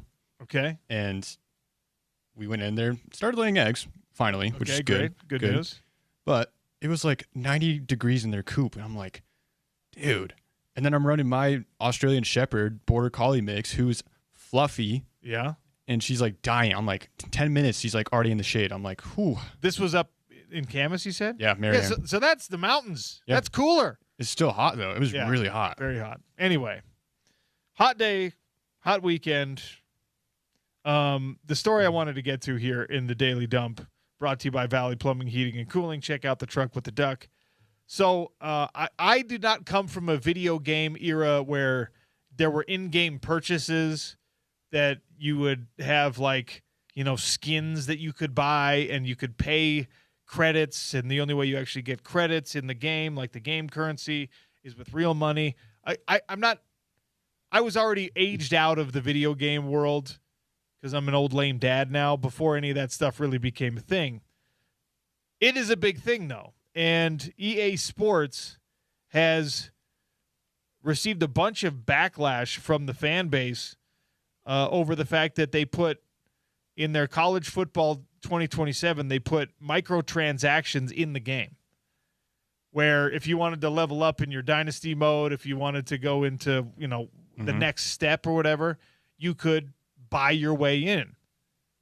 And that is obviously not the fabric of what this game was at the beginning. And a bunch of Twitch streamers and influential individuals in the video gaming world were just like, no, we're boycotting this game because you should not have to pay in order to do this, which is the most ironic thing ever. EA Sports, what you did is you just made the game a lot more like college football in real life. Yeah. Where you got to be able to pay to be an elite team, right? Mm-hmm. Unfortunately, that is not what fans want. The chagrin of most college football fans right now is that, even great, historically awesome programs like what Utah has been these last several years and what Stanford and Cal and some of those teams have been. I mean, USC is like, how do we get back to the level we were at? And the answer is money, money, money, money, right? Well, throwing that into the video game world when it is a massive frustration for people watching the sport as actual fans, probably not the smartest idea that EA Sports has ever had.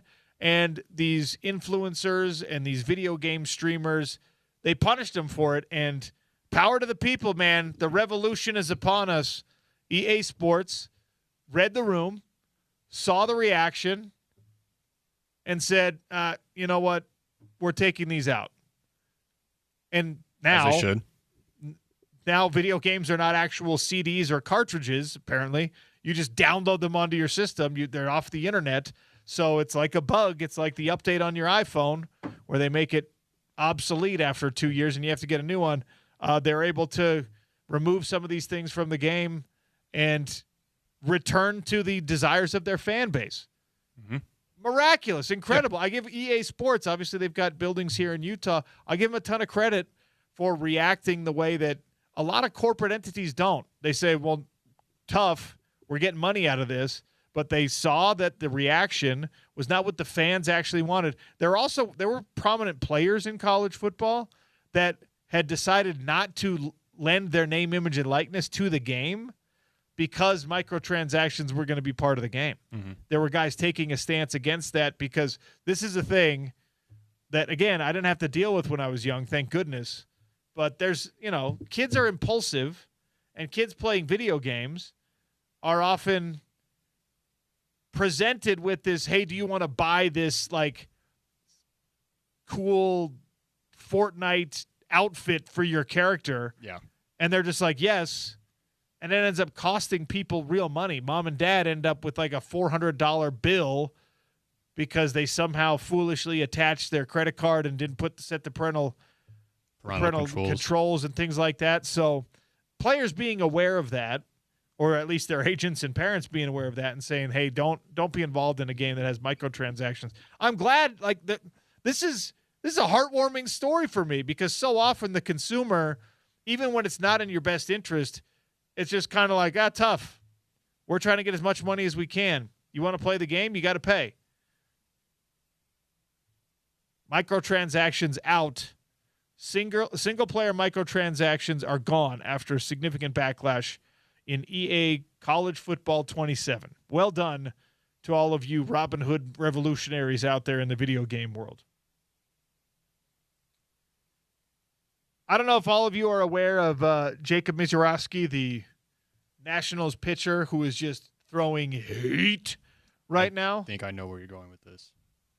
Again, this is something generationally that doesn't make a ton of sense to me because I was too old for Pokemon. Mm-hmm. All right. Zach, you're like prime age for the Pokemon phenomenon. Yep. Right? I still play it to this day. My younger brother Patrick is here in studio with us. Patrick had Pokemon cards. I wish he was like first generation Pokemon cards, mm-hmm. like when they first got popular and came out. I wish we had kept all those Pokemon cards because there probably would have been a couple of good ones in there. And now, I don't know why the algorithm feeds me all these card collectors.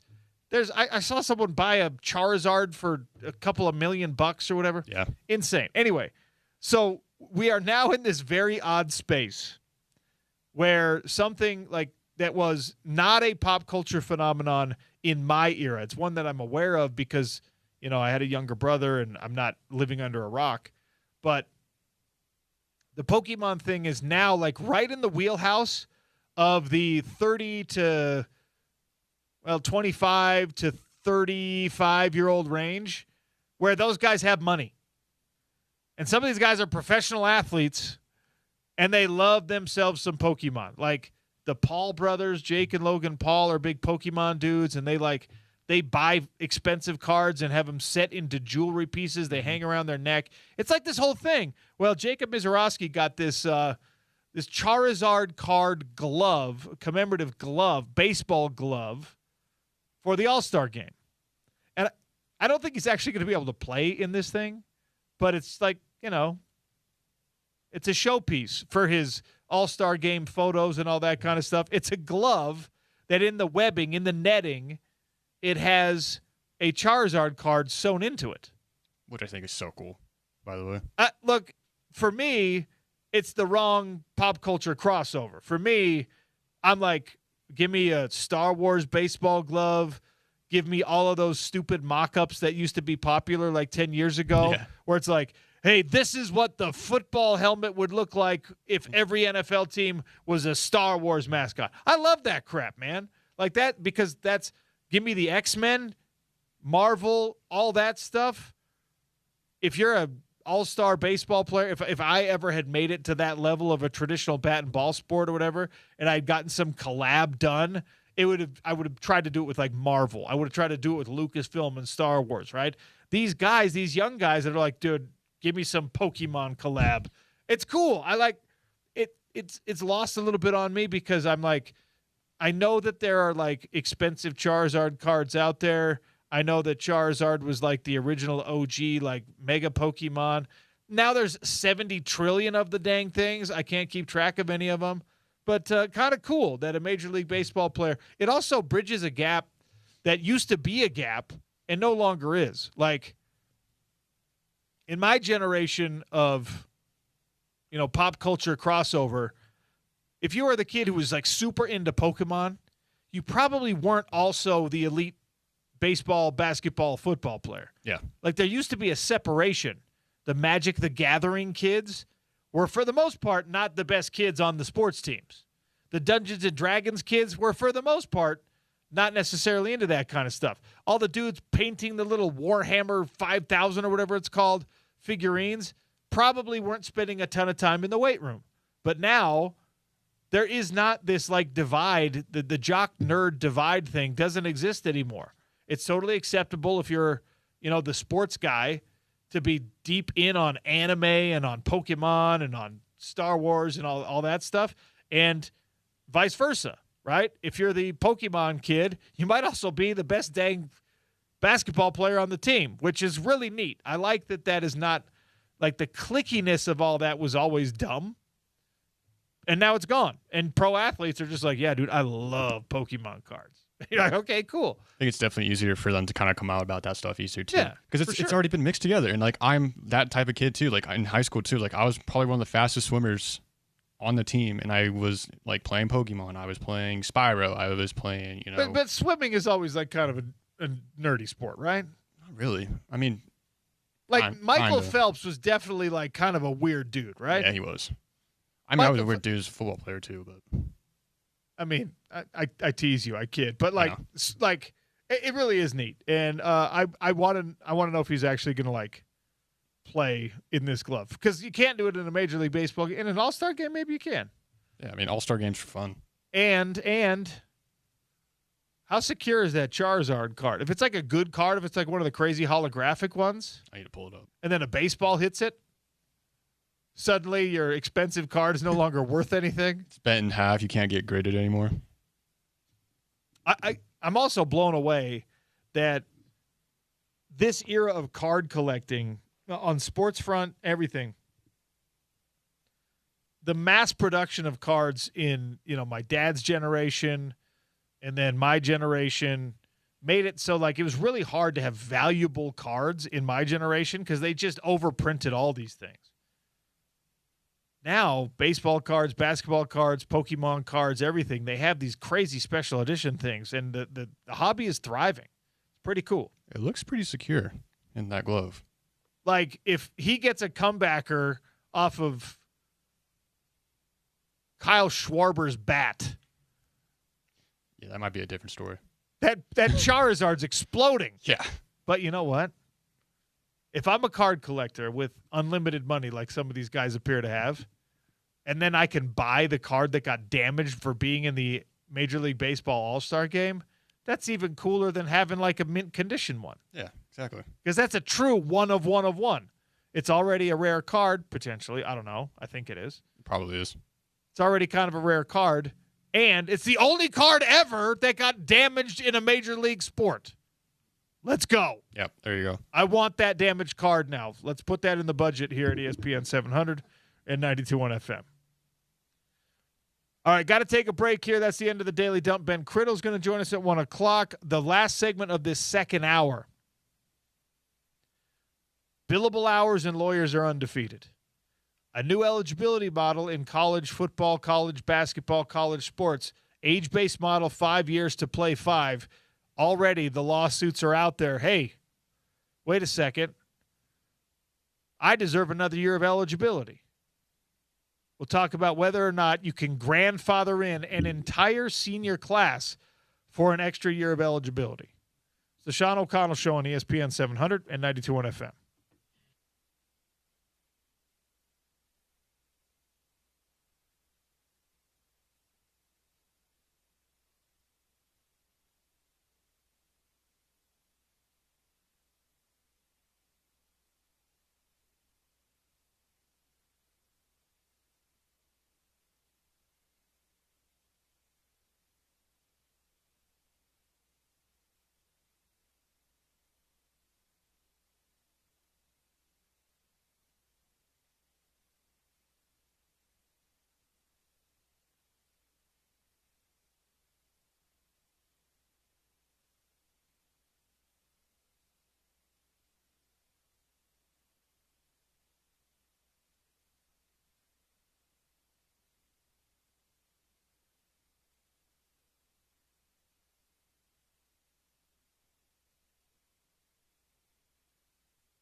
All right, Ben Criddle's going to join us for a little BYU crossover, a little red and blue, if you will, at the top of our third hour. It's the Sean O'Connell Show here on ESPN 700 and 92.1 FM.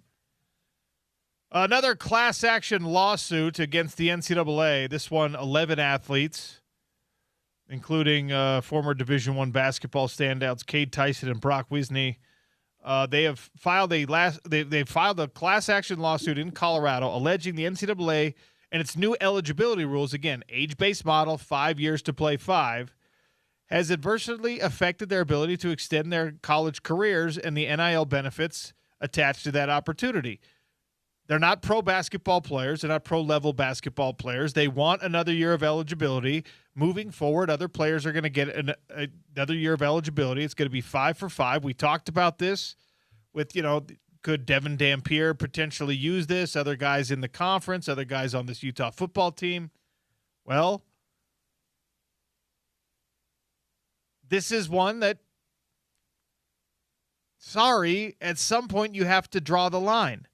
And these are players whose eligibility ended this last year, this graduating season, right? Everyone just walked in May or whatever for their college graduations. So the 2025-2026 season was their last season, and they're like, well, hold on a minute. No. If everyone's getting 5 years now, we should get 5 years. Well, which is fine, except why is it only you? If the rule doesn't go into effect until 2026, the 2026-2027 academic year, why do you think I know you're close to it, right? It's like all the guys that graduated the year before NIL became a thing, or 2 years, or 5 years, or even like in that decade before NIL became a thing. All the guys my age are like, God, it's so far away. Man, it would have been nice, though. Imagine being the dude that had a college career that was worth $5 million, and you got zero because NIL didn't become a thing until the year after you graduated. So it makes sense that these people are upset. 11 of them are filing a lawsuit saying, give us more eligibility so we can earn more NIL money. And coaches out there, and this is applying to mostly basketball people right now. Football is, it doesn't cross over necessarily. It's not like a multi-year season. I guess your postseason is in the new academic year, but it's at the start of your semester. It's before that second semester. So eligibility rules are a little bit clearer on the timeline when it comes to things like football. These winter and spring sports, they want to keep going back to the well, especially if that well is full of NIL money for them, and I totally understand. Now, athletic directors, coaches, conferences are like, hey, we don't. We got to draw the line somewhere. And the player's like, yeah, we know you think that, but I want my money. I want my opportunity to play. And we saw this in COVID, right?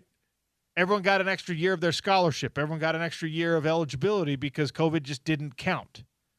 Well, the reason that college athletics is not enthusiastic about even bringing back the seniors from last year is because they can't afford it.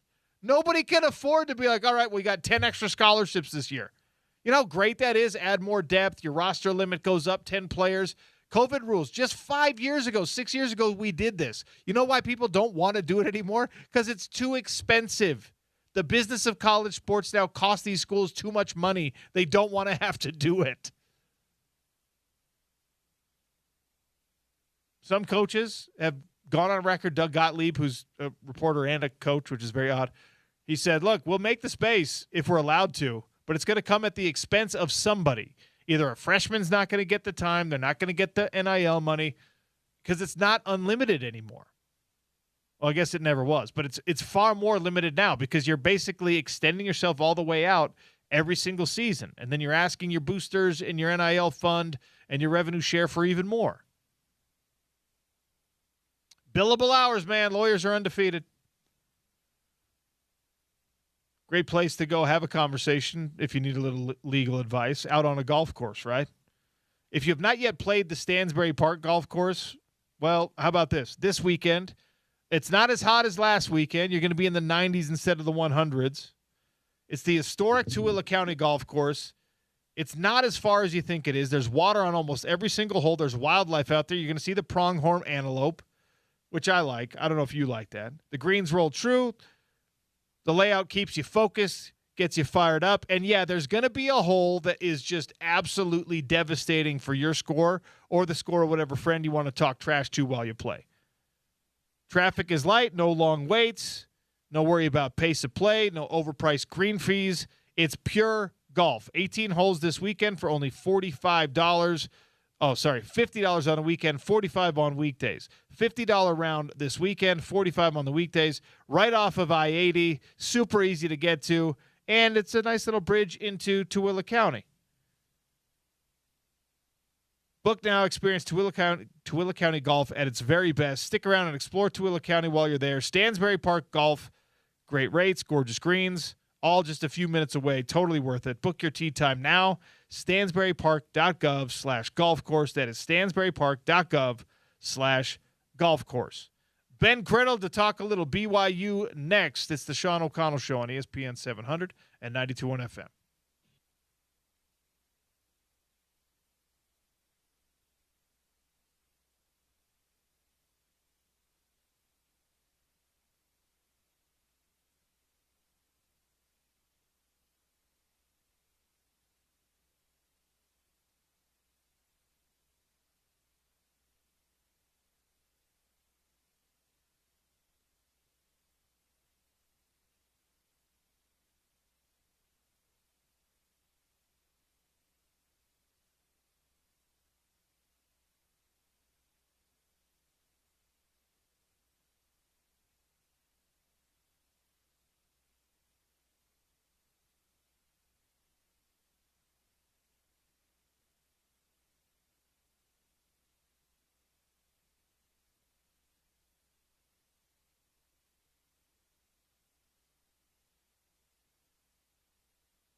Technological update here in the studio.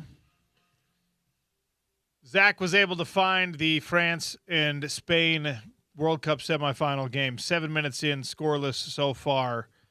He got it turned on our complicated multimedia setup here in the studio. The aspect ratio is a little bit off for some reason. We're zoomed in to like 110%. I don't know why, but so, A-, because the game is on. And the zoom in makes it look a little bit faster, which I like. We started the show today talking about the expectations for Big 12 win totals, and BYU and Utah are on the same level according to Vegas. Now, we talked about the nuance of the difference in schedules and things like that. Of course, the two teams will meet one another in November as well.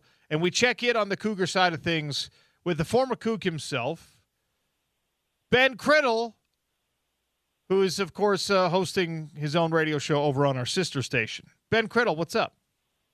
What's up, guys? What are you guys talking about today? What do you guys got cooking over there on ESPN 700? Well, I went and I looked at the Vegas win totals for Texas Tech, Utah, BYU, for the whole Big 12. And I'll be honest, Ben, given the consistency of what BYU has and brings back and all the changeover for Utah, I'm a little surprised, or I was initially a little surprised, that both teams have an 8.5 set as their over-under for wins this season. When you start to really dive into the schedule, it makes a little bit more sense. But my first question for you is, should Utah and BYU be on the same level of expectations for wins and losses this year, given the whole picture? I think it's a great question. I think it's a valid question. I think most BYU fans are going to say they shouldn't be on the same level, right? You're going to see kind of this inverse data set when you talk about the ledger, as Kyle Whittingham discussed in his post-game press conference. They were on the very positive side of the ledger, 9 in a row before this flip of the script where BYU's now looking and feeling, and their momentum is on a similar trend to what Utah was when they went to the Pac-12. And now that they're on the same playing field, BYU looks to be in the lead from a resource standpoint, from a returning production standpoint, all those things. I think this is a public relations element, right? There's a public relations element that I think we need to delve into. I think look at what the SEC gets every single preseason from a public relations standpoint. This is equity that's been built over 25, 30 years of winning and producing NFL talent. And the equity is still there from a public relations standpoint. So ESPN, Fox, these media entities, they're gonna put the SEC up on a pulpit and say, okay, until they fall from grace, we're going to continue to put them up on that pulpit. Now, the question is there an equivalency? Is Utah what the SEC was with this whole transition from the Pac-12 to the Big 12, with their coaching staff leaving, with many of their key players leaving? BYU fans are going to say yes. They've fallen from grace. They're being left behind. They had to sell their souls to Otro Capital University. There's a rebrand in place. It's no longer the U of U. It's Otro Capital University. Yada yada yada. No, it isn't.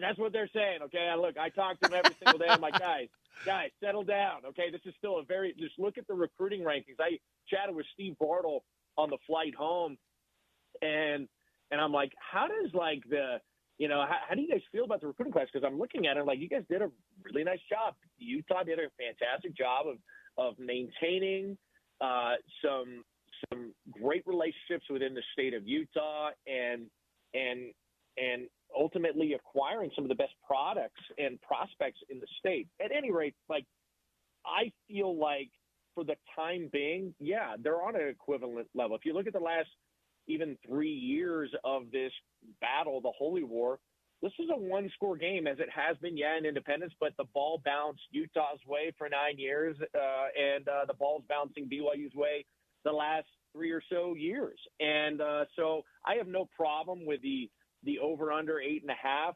I think Morgan Scalley is a heck of a coach. I think that there's plenty of talent still on that roster. And Like, I don't see any problem with putting them at 8.5. Now, am I more likely to hit the under? Yeah, maybe. I'm calling 8-4 for Utah is where I see it. And that's why Vegas, Vegas is Vegas. And because it could go either way. But in BYU, I'm probably hitting the over. Why? Because they're 18th in returning productivity. They return most of their roster and they return most of their staff. So I think you lean to the over and you lean to the under with Utah just because they lost so much and they have a almost an entirely new staff. I mean, they retained some of their staff, but 50%, less than 50% of their staff. And I think there was from a key player attrition standpoint, you lost a lot of your returning production. And I think Utah, from a returning production standpoint, they're 54th in the nation. So that's why I lean towards the under in that 8.5 line for Utah. I think there's a huge commentary here about the schedules for both teams because like the returning production thing, you just laid the numbers out. It very obviously favors BYU. The talent that they've got with L.J. Martin deciding to come back, I'm very high on Bear Bachmeier. Obviously, your wide receiver room doesn't look exactly the same as you thought it was going to because of some off-field issues and things like that. But there's a lot of returning production at BYU. The scheduling thing here is where it gets a little more interesting because BYU's got that early bye, and then it's just like a grind for the rest of the season after week 4. Also, I think what Vegas is saying is that BYU really is a 9.5 team if they have everyone else's schedule, but they're taking a win away because nobody in Vegas believes that BYU is going to beat Notre Dame smack dab in the middle of the season. What's that, week 7? Your thoughts on that Notre Dame game? Because it's not a gimme for the Irish by any stretch of the imagination. Well, I'll piggyback off of the strength of schedule commentary. So I don't know if you saw that, like, every single SEC team in the country has, like, the most difficult strength of schedule, per ESPN FPI strength of schedule ranking. So whereas the Big 12, if you look at BYU and Utah, they're ranked 55th and 63rd respectively. Why? Because, well, they're playing more Big 12 teams, and the Big 12 isn't as good as the SEC. So I think that's an initial commentary to the whole strength of schedule commentary. But as it pertains to BYU and the Notre Dame game, what's interesting is Notre Dame, per ESPN FPI strength of schedule ranking, they're actually 56 in the country. So Notre Dame doesn't have a very difficult schedule either per ESPN FPI.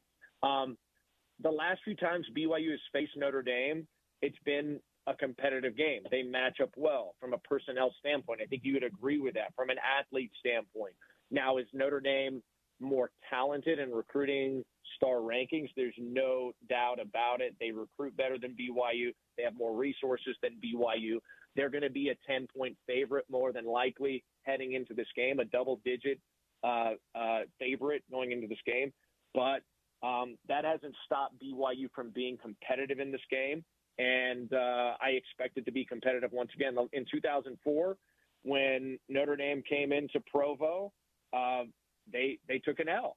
And that BYU team was, I would say, fairly talented. If you look at the NFL players that were on that roster, they just didn't have the culture, the cohesion, maybe the schematics to really extract the potential of that roster. And they ended up going, they had a 5-win season or whatever, and Gary Croton got fired and all that stuff. There was a lot of hullabaloo that went on in the offseason. But if that BYU team could match up well, and even the BYU team that faced Notre Dame at Allegiant Stadium could match up well and keep it competitive, why can't this team keep it competitive and keep it a one-score game, and maybe there's a final drive? So, I mean, to be determined what these two teams look like once you get into that game, and availability and health, but it's going to be a one-score game in the fourth quarter, in my opinion. And special teams, flipping of the field, turnovers, that's all going to play a role in this.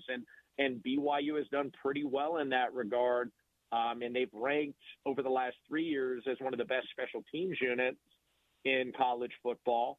And they've been also on the plus end of that turnover margin. So I'd hope that continues with how much retention they have in the coaching staff and players. Ben Criddle is our guest here on the Sean O'Connell Show, the host of Cougar Sports over on ESPN The Fan. You can listen to him every day, every weekday from 3 to 7 p.m., breaking down all things, 3 to 6, breaking down things on the BYU side. Ute fans are already sick of me saying this, and they're going to be even more sick of me saying this by the time we get halfway through football season. But it feels like for me, if not now, for BYU, when? I mean, Utah has a bunch of changeover. Texas Tech has an offseason controversy that takes an important player off of their roster, justifiably so. And BYU's got like all of this production coming back. Yeah, they lost Jay Hill, but you know, K-pop's been there for decades.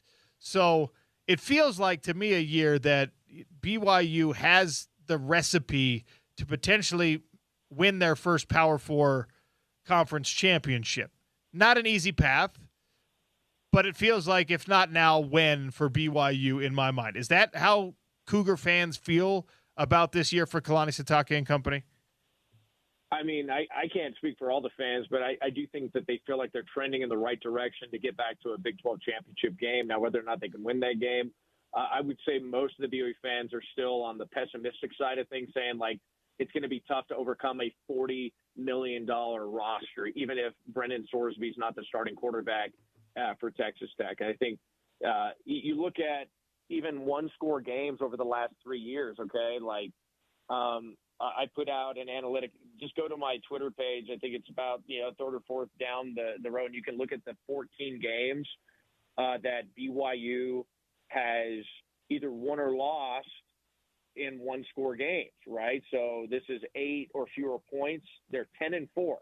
Why are they 10-4? How have they become 10-4? Why has the ball bounced their way more often than not? And they went 2-2 in 2023. 2024 they went 4-2, and then 2025 they went 4-0. But remember the Colorado, Arizona game, and even to a certain degree, maybe even the Georgia Tech game, you felt like you were kind of playing from behind in those games. The Utah game, that was a more convincing win than I think the score denotes.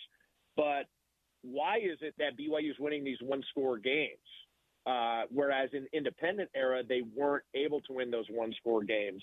I think when you have so many close games like this, it's difficult to just make a declaration that you're going to win a Big 12 championship, and if not this year, then never. Like, to me, it's more about if BYU can continue to – well, let me take a step back. They're not even a full rev share member of the Big 12 yet. Now's the year. This is the year where they get that $30 million, that $40 million. BYU's been operating with a budget that is significantly less than the University of Utah. They haven't been operating with the same budget and the same revenue from a TV standpoint and a media standpoint. So with that, we don't know what's going to happen in the future. If you give me $20 million, Sean, year over year, I think I'm going to be able to do a little bit of work with that, right? I'm going to be able to build an organizational design that can extract the most out of maybe the talent that I have, and I can recruit better talent. If you compare and contrast the Utah recruiting department to BYU's recruiting department during independence, you had like 4 full-time people at BYU, and you had like 16 at Utah. Does that make a difference? 100%. Does that make a difference year over year? 100%.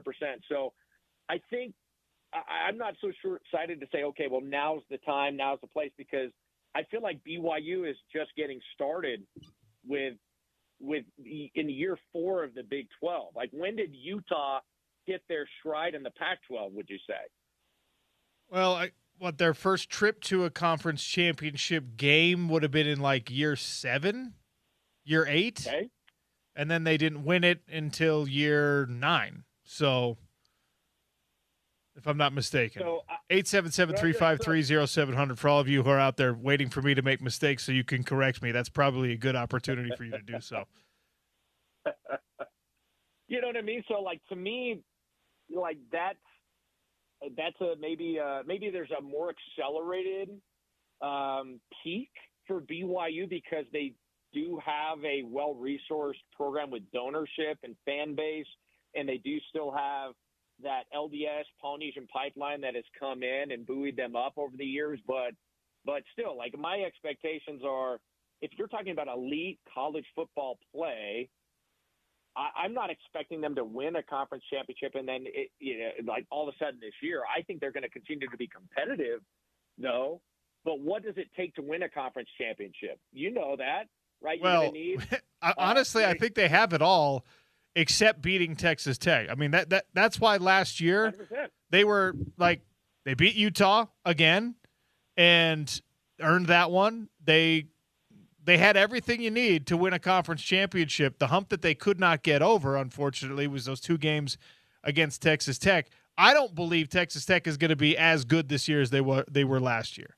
Like, even if you take the Sorsby situation out, I think they're fine at quarterback. I think Will Hammond is an awesome quarterback. He terrorized Utah at Rice-Eccles Stadium. He's coming off an ACL. He's coming off an ACL, right, but it's also not going to be like, he doesn't have to drive that bus. They have elite talent all over, right? I think the thing that makes Texas Tech fall off, and when I say fall off, I mean they fall off a game, maybe a conference championship game. Maybe they're not quite as dominant. I think where they fall off is on the defense. I think that they were incredibly fortunate last year to have all the right pieces, all the right guys pulling on the same rope. And yeah, on paper, they still have some of that, but not a direct equivalent to what they had last year, in my opinion. And that's why I feel like a window of opportunity has presented itself for everyone in the conference, not just BYU. But to me, BYU's roster-wise is today the closest to Texas Tech. Like, on paper, you talked about the returning production. I think that when you go down the roster talent rankings, you go Texas Tech is still probably 1. BYU is number 2. Houston and Utah. And in my opinion, I think that weirdly, Cincinnati has some they probably got 4 NFL guys on their team. But it falls apart when you talk about the mix of coaching and all that. BYU has all that. USA Today says that Kalani Sitake is the 11th best coach in college football. I think that's probably an appropriate level of him, top 10 to top 20, somewhere in there for Kalani. And the thing in his way of being higher than that is he has not yet gotten over that hump. And to me, the only hump is Texas Tech, the Red Raiders. And to me, I'm like, I look at what they've got relative to what BYU has, and I say this could be a year that BYU gets them. And if I'm okay, yeah, maybe, but if they don't win it this year, are you like, they're not going to win it ever because of what they have returned? Is that kind of where you stand? No, of course not. But yeah, when you like LJ Martin's not coming back next year, and LJ Martin is a special player. I don't think BYU has another LJ Martin 3 years from now. I think that LJ Martin is like they had Jamal in 2013 to 2016. Then they had Tyler Algier from 2018 to 2022. Awesome players. I don't think either of those guys are as good as LJ Martin. Okay, I'm higher on LJ than a hot take. I think that's a fiery take, that you think that LJ is better than both Jamal Williams and Tyler Algier. I think that's a great take. Who, by the way, are incredible, like, even NFL football players. I'm that high on LJ Martin. I think LJ Martin is like, he's the best running back they've had since Luke Staley. And Luke Staley didn't have an NFL career because of injury, but that's where I'm at with LJ Martin. Yeah, I mean, one thing I'll say about LJ is something that he has that maybe the other two didn't really develop early on was a receiving ability in the backfield, and it definitely a mismatch in the receiving pass game. So I'd say that is a hot take. I don't think he's as physical as Tyler or Jamal still. To me, LJ is a big back that is learning to be a really physical back, and once he learns how to even run behind his pads consistently, then it could very well be game over, because he's built a little bit different. He's a little bit thicker, a little bit denser than those other two guys. So, but he has a little bit of finesse to him, whereas I think Jamal and Tyler became, I felt like they were more like violent, early on in their careers. So I'm intrigued to see that. Like, I'm not where you stand on that. LJ, to me, is a unique and special player, and he's an all-time great, and he could end up being the best running back in BYU football history. We'll see how this last season plays out for him. But I feel like BYU has found a way during the Aaron Roderick era to find some pretty good running backs as well. And we'll see if Devon Eka is that next guy or if there's somebody else. But it's an interesting debate. This is a really big season for BYU because of the retention of the coaching staff and the retention of the players. Ranked 18th in returning production right now. So there's high expectations. There's no doubt about it. And I thought the 8.5, some people thought that was a little low for the Vegas line, but what does Vegas know that we don't know, do you think? They know everything, unfortunately. They got time travelers working for them. Last thing before I let you go, as high as I am on LJ Martin, I might even be higher on Bear Bachmeier. He is Cougar Blue Tim Tebow. The kid is well ahead of schedule, or at least he was as a freshman. I guess we'll have to see if he makes the next step as a sophomore or if he has a slump. But when we're having this same conversation in week 8 and then after week 12, where does Bear Bachmeier rank among Big 12 quarterbacks? Right now, look, he went to the Manning Passing Academy, right? Like, I don't know if you saw that he got the invite. So I think in that regard, in college football, he's probably a top 35 quarterback. I don't think from a throwing ability, an arm strength ability, I don't think he's as impressive as some of these other guys. He's not going to be as impressive, but he's a football player. Not akin to Taysom Hill, but Taysom Hill was a football player that was also a quarterback, a great athlete that could also play quarterback, not a quarterback that was a great athlete. And Bear's somewhere in between. He's a fantastic intermediate to short thrower. He doesn't necessarily have the arm strength of a guy like Noah Fafita. I can tell you that much. It doesn't rip off as much as as from a velocity standpoint as well as some of these other guys in the Big 12. So it just depends on how you view quarterback play, and it's a bit subjective to me. If you're looking at just objective data, 3,000-yard passer and a 500-yard rusher that accounts for 30 touchdowns through the air and on the ground. I mean, that's insane, right? That's kind of like, if you're looking at his trajectory or like that, it feels like Tim Tebow. Was Tim Tebow a good thrower?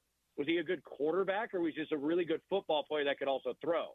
You know what I mean? And so I'm not calling Bear Bachmeier Tim Tebow. I am calling Bear Bachmeier Tim Tebow because I think that's what he is. I think that he's I think he's that dude. If you're going to do a player comp, I don't think it's hard to compare. Tim Tebow is one of the greatest college football players ever, right? So it's a little bit, for some people, Florida fans in particular, they may call that blasphemy. Like, don't ever, keep Tim Tebow's name out of your mouth. But from a play style standpoint, I agree with you. He is Tim Tebow-esque. So where does he rank among Big 12 quarterbacks when we're in the meat of this thing? And I'm not talking about how pretty his throwing motion looks. I'm talking about production, touchdowns, yards. If I'm recruiting and I get to pick a quarterback, I may lean towards Noah Fafita first and then Bear Bachmeier second. That's where I'd probably put it. Like, Mestemaker's awesome. Weigman is good. Like, there's a lot of good quarterbacks in the Big 12.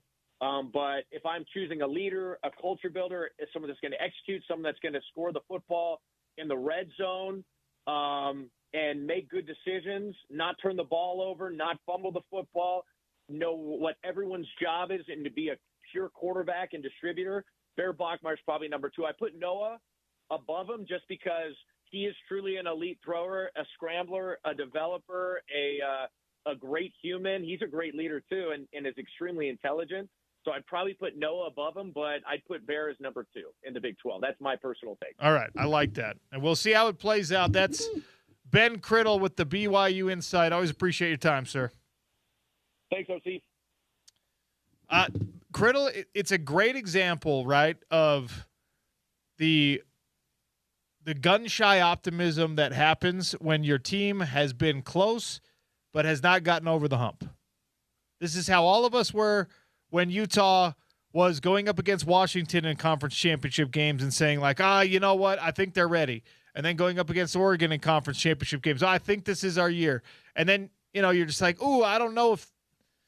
I'm not ready to say like that. I think BYU is really good. By the way, when stylistically, Bear Bachmeier is Tim Tebow. Ability-wise to push his team to new heights, I really think that Bear Bachmeier is a playmaker like Tim Tebow was for Florida.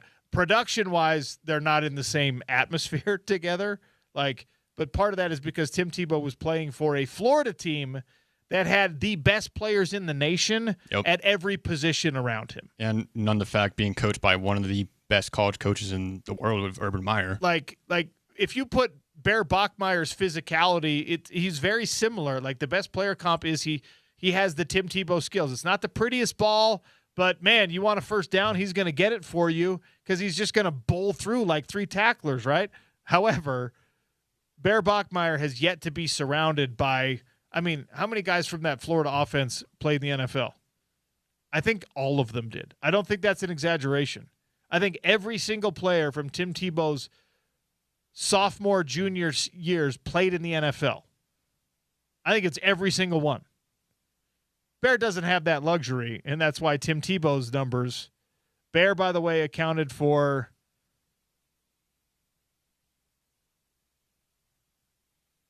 18 touchdowns? Something like that. I think that he probably gives you 30 this year total between passing and running. Tim Tebow, in his first full year as a starter, accounted for 55 touchdowns. So, Eric, I got a big number for you for Florida. Over 40 players from the 2008 National Championship roster made it to the NFL and played in the NFL. 40 players. Yep. So all of your starters and some of the guys who were backups that year ended up playing in the NFL. Yep. That year, by the way, 2008, the national championship year, Tim Tebow had 30 passing touchdowns, and he had 12 rushing touchdowns. The year before that, he had 32 passing touchdowns and 23 rushing touchdowns. That is 55 touchdowns from one player. Wow. So, all you Utah fans out there who don't like hearing me say good things about Bear Bachmeier, I'm saying that the player comp is Tim Tebow. I'm not saying he's going to score 55 touchdowns. All right. We'll give you an update on what's going on in the World Cup. Spain and France are 35 minutes into first half of play. It's the Sean O'Connell Show on ESPN 700 and 92.1 FM.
Stop by Santa Quinn Ford, Murdoch Ford in Santa Quinn, the largest selection of Fords you can find in the valley, cars, trucks, SUVs. In fact, even if you're like a business owner, you need the cargo van, you need the big boy trucks, the F450s, 550s, they've got those down there. Huge selection and great summer savings, small town values, big truck deals at Murdoch Ford Santa Quinn. Tell them OC sent you. We'll give away some tickets in topical trivia coming up here shortly. We'll do that in about 6 minutes after a break. But a little update. We're 40 minutes into a World Cup semifinal between France and España. And Spain is up 1-0 on a penalty kick goal. I don't know which French player it was, but somebody straight up Muay Thai kickboxing leg kick on Yamin Lamal, and Spain gets the penalty kick because of it. Like, you hear me complain more than anyone else on the planet about flopping in world soccer. This was not a flop. Lamine Yamal, the teenager, got a full roundhouse kick to the thigh. The French player, it was a high ball that was coming down on a bounce, and the French player he was not aware of the position of his opponent, of Lamine Yamal for Spain, and he just full-on roundhouse kicked him right in the quad. So probably not a lot of debate on that particular penalty, and Spain puts it in the back of the net. They're up 1-0. England-Argentina will be tomorrow at this same time, but right now, Spain and France in a highly technical, very interesting semifinal matchup between two of the top squads in the world. I saw some people, by the way, American sports fans, lamenting the fact that these semifinals were being played during the workday because, this one started at 1 o'clock. Most people are not fortunate enough to have a job like myself where I could sit here and watch this thing while I'm doing a radio show talking about sports. The thing is, though, this level of elimination games in the World Cup, it makes a lot of sense for the television broadcast to be at a time where Europeans aren't up in the middle of the night watching it.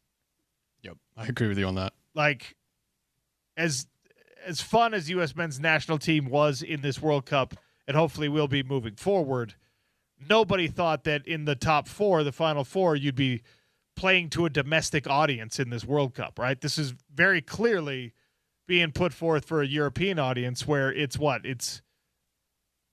9 or 10. It's 10 p.m. in France right now. Yeah, like almost 10 p.m. I would say, yeah. I guess I can use the computer in front of me. Local time, France. Yeah, it's 9:43. I think Spain is 10:43. I think they're 9 hours ahead. Let's see. Current local time for Spain is the same. Okay, never mind. In Madrid. So, yeah, we're talking about two teams. This is late night viewing, but you're not going to make them stay up until 2 a.m. to watch the semifinal in Europe, not if you want to maximize. And that's where the World Cup is so fascinating, and it's different than pretty much every other sporting event. When we're talking about the Super Bowl, that is a primetime U.S. event. When we're talking about the NBA Finals, even most prize fights that you see, the big heavyweight boxing matches, the big-time UFC fights, they do it. They play to the audience that they're trying to appeal to. They put the start time at whatever in Vegas, even if it's a French fighter, even if it's Alexander Usyk. They're not playing to a Ukrainian audience in that case. They're playing to what they think is their biggest base, which is, I guess, that's a bad example because that's a mostly UK base that are watching those Saudi boxing fights. But, Madrid and Paris, it is coming up on 10 p.m., and I imagine everybody in France and everybody in Spain right now is watching this game that, unfortunately for many American soccer fans, is in the middle of their workday. The final will be on a weekend, so you have that at least. 1-0 Spain for now. All right, we have some tickets to give away. The PDGA Pro Major at Brighton. It is disc golf. It is a perfect excuse to get out there into the Utah mountains and enjoy yourself. It's happening this Thursday, the Women's Disc Golf Championship. We have tickets for it. You can find more details on the event at ESPN700sports.com. VIP or general admission tickets are available on the website as well. That's ESPN700sports.com and click the Events tab. We'll do a little crosstalk. We'll wrap up our thoughts. We'll give away some tickets next on the Sean O'Connell Show, ESPN 700 and 92.1 FM.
6 minutes of extra time as they're finishing up the first half of Spain versus France in the semifinals of the World Cup. Spain is up 1-0 on a penalty kick goal. RSL Burnley FC tomorrow at America First Field as the MLS return for RSL approaches. Summer League basketball news. AJ DeBonsa is being shut down. He had a couple of really impressive games at the Summer League, and that's all the Wizards need to see.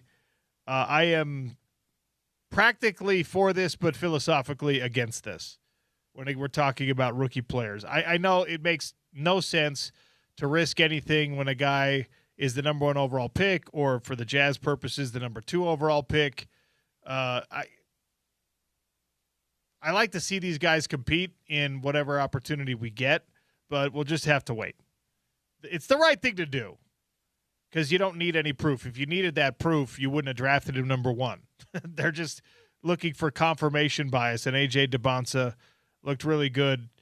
27 points, 7 rebounds, 2 steals in his Summer League debut, 23 points the second time out. He says he was trying to get used to game speed, to plays, the players, and physicality of the game. We talked about this last year with Cooper Flagg. When these guys get into runs, they get an opportunity. When you're an elite level college player like this, when you're an elite level AAU player like Darren Peterson and A.J. DeBonsa and Cam Boozer and Caleb Wilson and all these guys were, you get an opportunity to kind of rub shoulders and get into runs with NBA guys. And so most of these kids don't actually have any doubt that they can hang by the time they get there. The ones who do, it's because they're not physically mature enough yet. They're not strong enough yet to go play basketball. I don't think that's the case with AJ. I don't think that's the case with Darren Peterson. I don't think that's the case with a 255-pound Cam Boozer. This class at the top doesn't have as many of those Kevin Durant coming out of college bodies. Kevin Durant coming out of college was 6'11 and a half and like 185 pounds. He very famously couldn't bench press like the bar at that point in his career. Now he's stronger now. He's still not like a physically powerful, imposing figure in that sense, but it's just different. AJ DeBonsa is a big, broad-shouldered, big-body type of guy. The Washington Wizards saw what they needed to see. Yep, his game's going to translate okay at this next level. Shut him down. So see you in November, I guess. AJ DeBonsa. Fun while it lasted in the Summer League. We'll be watching his career closely for obvious reasons. A trivia question for you today, 877-353-0700. We're probably just going to give you James Peterson bonus points.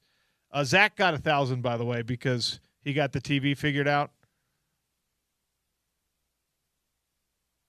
Gordy Chiesa joined us earlier, and his prognostication, his prediction is that the top 4 picks in this year's NBA draft are all going to be all-stars.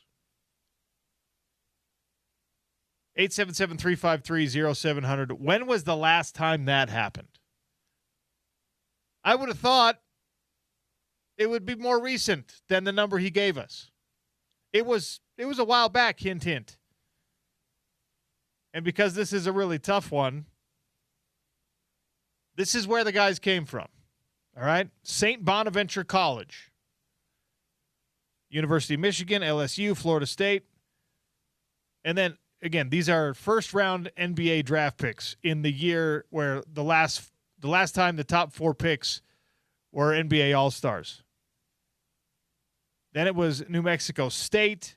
Princeton had 2 first-round picks. Princeton had 2 first-round picks back in the day. New Mexico State had 2 first-round picks back in this draft. Columbia University had a first-round pick. Stephen F. Austin had a first-round pick. Oregon State was producing first-round picks. I guess it hasn't been that long since they did the same in modern NBA, but it was a while back that we last saw anybody or any draft produce 4 All-Stars out of the top 4 picks. I wasn't even alive. Zach, Your parents probably were born in this year. Like, I think they were like maybe in their 3s or 4s. Crazy. Yeah.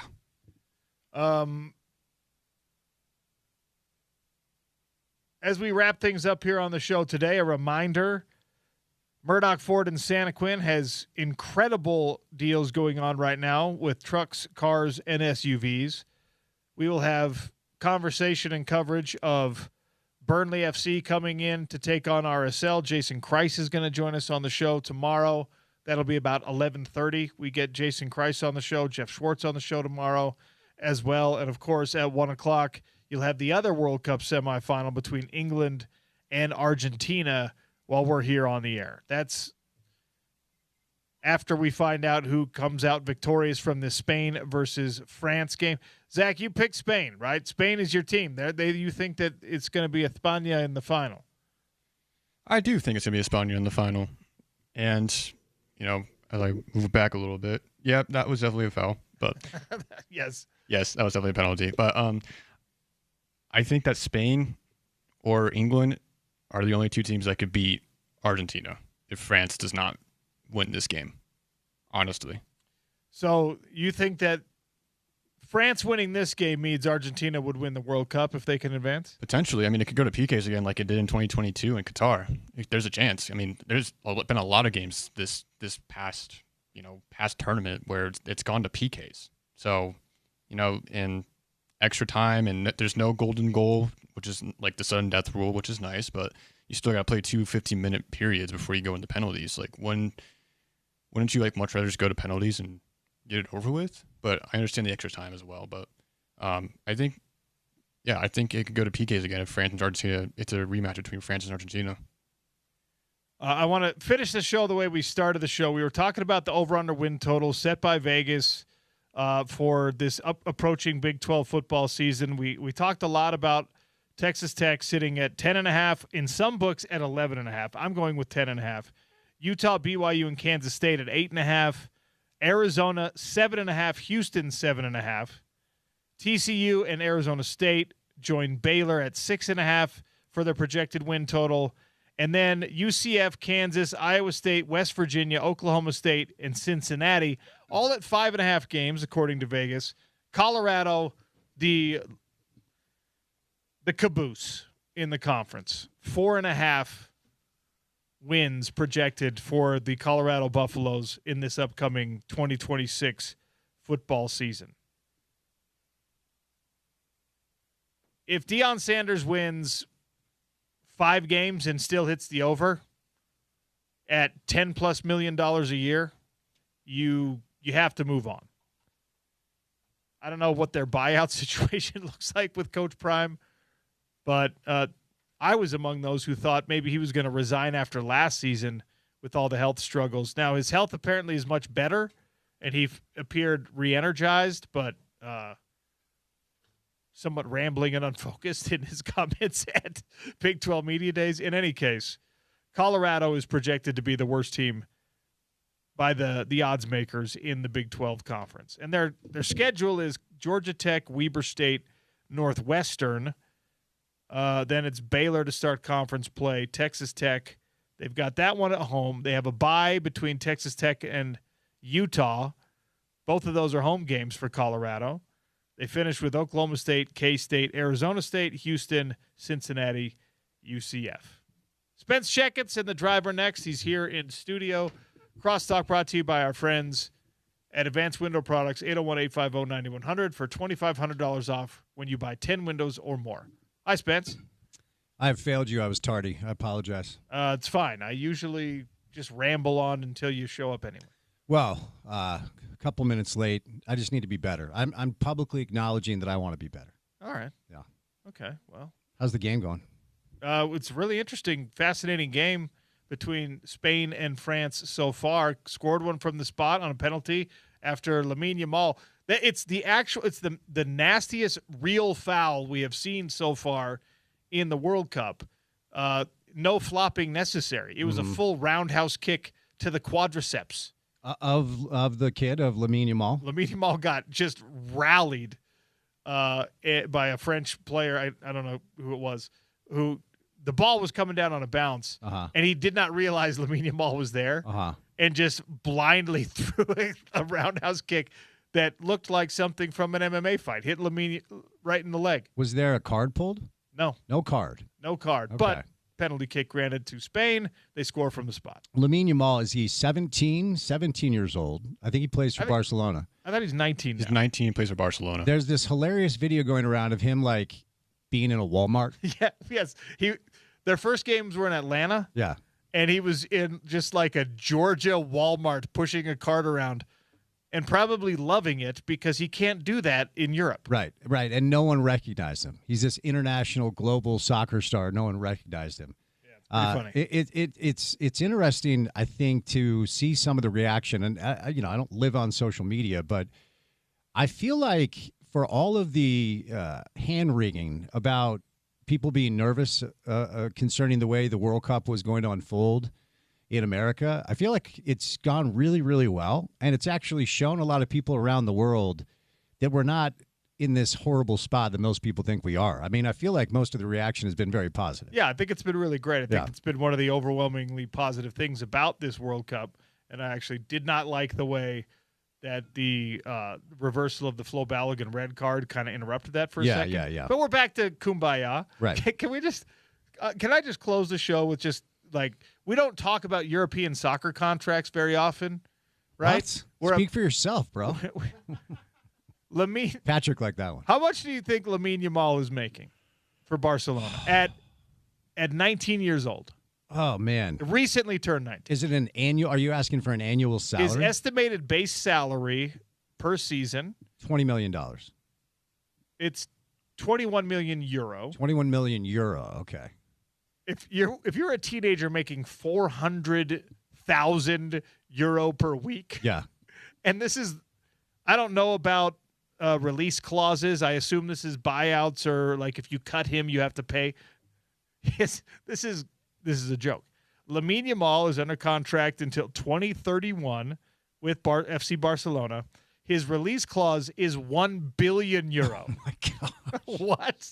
Well, they talk about him like he is the next, like, Messi. There was some Pele stat rolling around, like, as far, you know what it was? It was his age and combined amount of appearances for club/country, I think, combined. Like, the last player that young to be on this stage was Pele. And look, I don't know enough about it to tell you whether or not these superlatives are accurate, but he is talked about as the next global superstar. And then you see him play, and he's got braces, and you're like, wait, what? Who is this young kid? A lot of skill, though, a lot of talent. By the way, who took the PK? Did Lamine Yamal take it? It wasn't Lamine Yamal. Because he hasn't scored a goal yet, I don't think, at the tournament. He has not. Okay. It was not Lamine Yamal. It was somebody else. Really hoping that France comes back. Really hoping. If I'm Lamine Yamal, I want them to cut me so I get a billion euros. Oh, you guys cut me? Oh, that's too bad.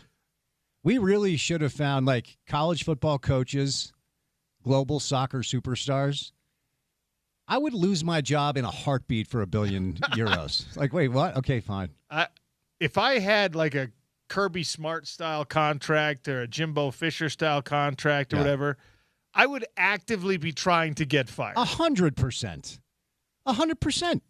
I'd lose every game in the name of a $76 million buyout. Not for cause, because then they don't give you the money. Yeah, you got to be sneaky about it. You got to be sneaky about it. But, like, to get paid $70 million to go away, I will accept that from ESPN 700 if they want to. You know what? Cosign. Let's pass the message. The buyout doesn't even have to be $70 million. I do it for half that. Also cosign. So if we could send the message along that you can end our shows for a cool $45 million each, we're willing to walk away. Bad math by Spence Checketts. No, that equals 90. 45 plus 45 is 90. Okay. I'm just saying I'm on board with this plan. All right, let's do it. Not sure it will be well received as we escalate this message up the ladder, but, you know, as they say in life, you never know what you can get unless you ask for it. Gordy Chiez always drops these incredible nuggets. Yes, he does. When is the last time that the top 4 NBA draft picks all became all-stars? Holy smokes. He thinks that these top 4 from this year's draft will eventually. Wow. Okay, so LeBron, D-Wade, Melo, but not our guy Darko. Sorry. Shout out Darko. Dude, that is a good one. Olajuwon, nope, Sam Bowie. I was thinking Olajuwon, Jordan. I have no idea. That's a good one. Because you weren't alive. I was going to say, it can't be any time recently. 1970. Who are the names? Bob Lanier, Rudy Tomjanovich, Pete Maravich, and Dave Cowens. Wow. Okay. And it's because he thinks all four of these kids have a chance to be all-stars. That's why he brought it up. Yeah, that makes sense. Yeah, I was going to say, because the two drafts that instantly came into my mind were 84, but Sam Bowie is the outlier there, and then the Melo, LeBron, D-Wade draft, and then Darko was the second pick. Yeah. Interesting stuff. Stay tuned for The Drive with Spence Checketts. Thanks for listening to the Sean O'Connell Show. We'll do it again tomorrow on ESPN 700 and 92.1 FM.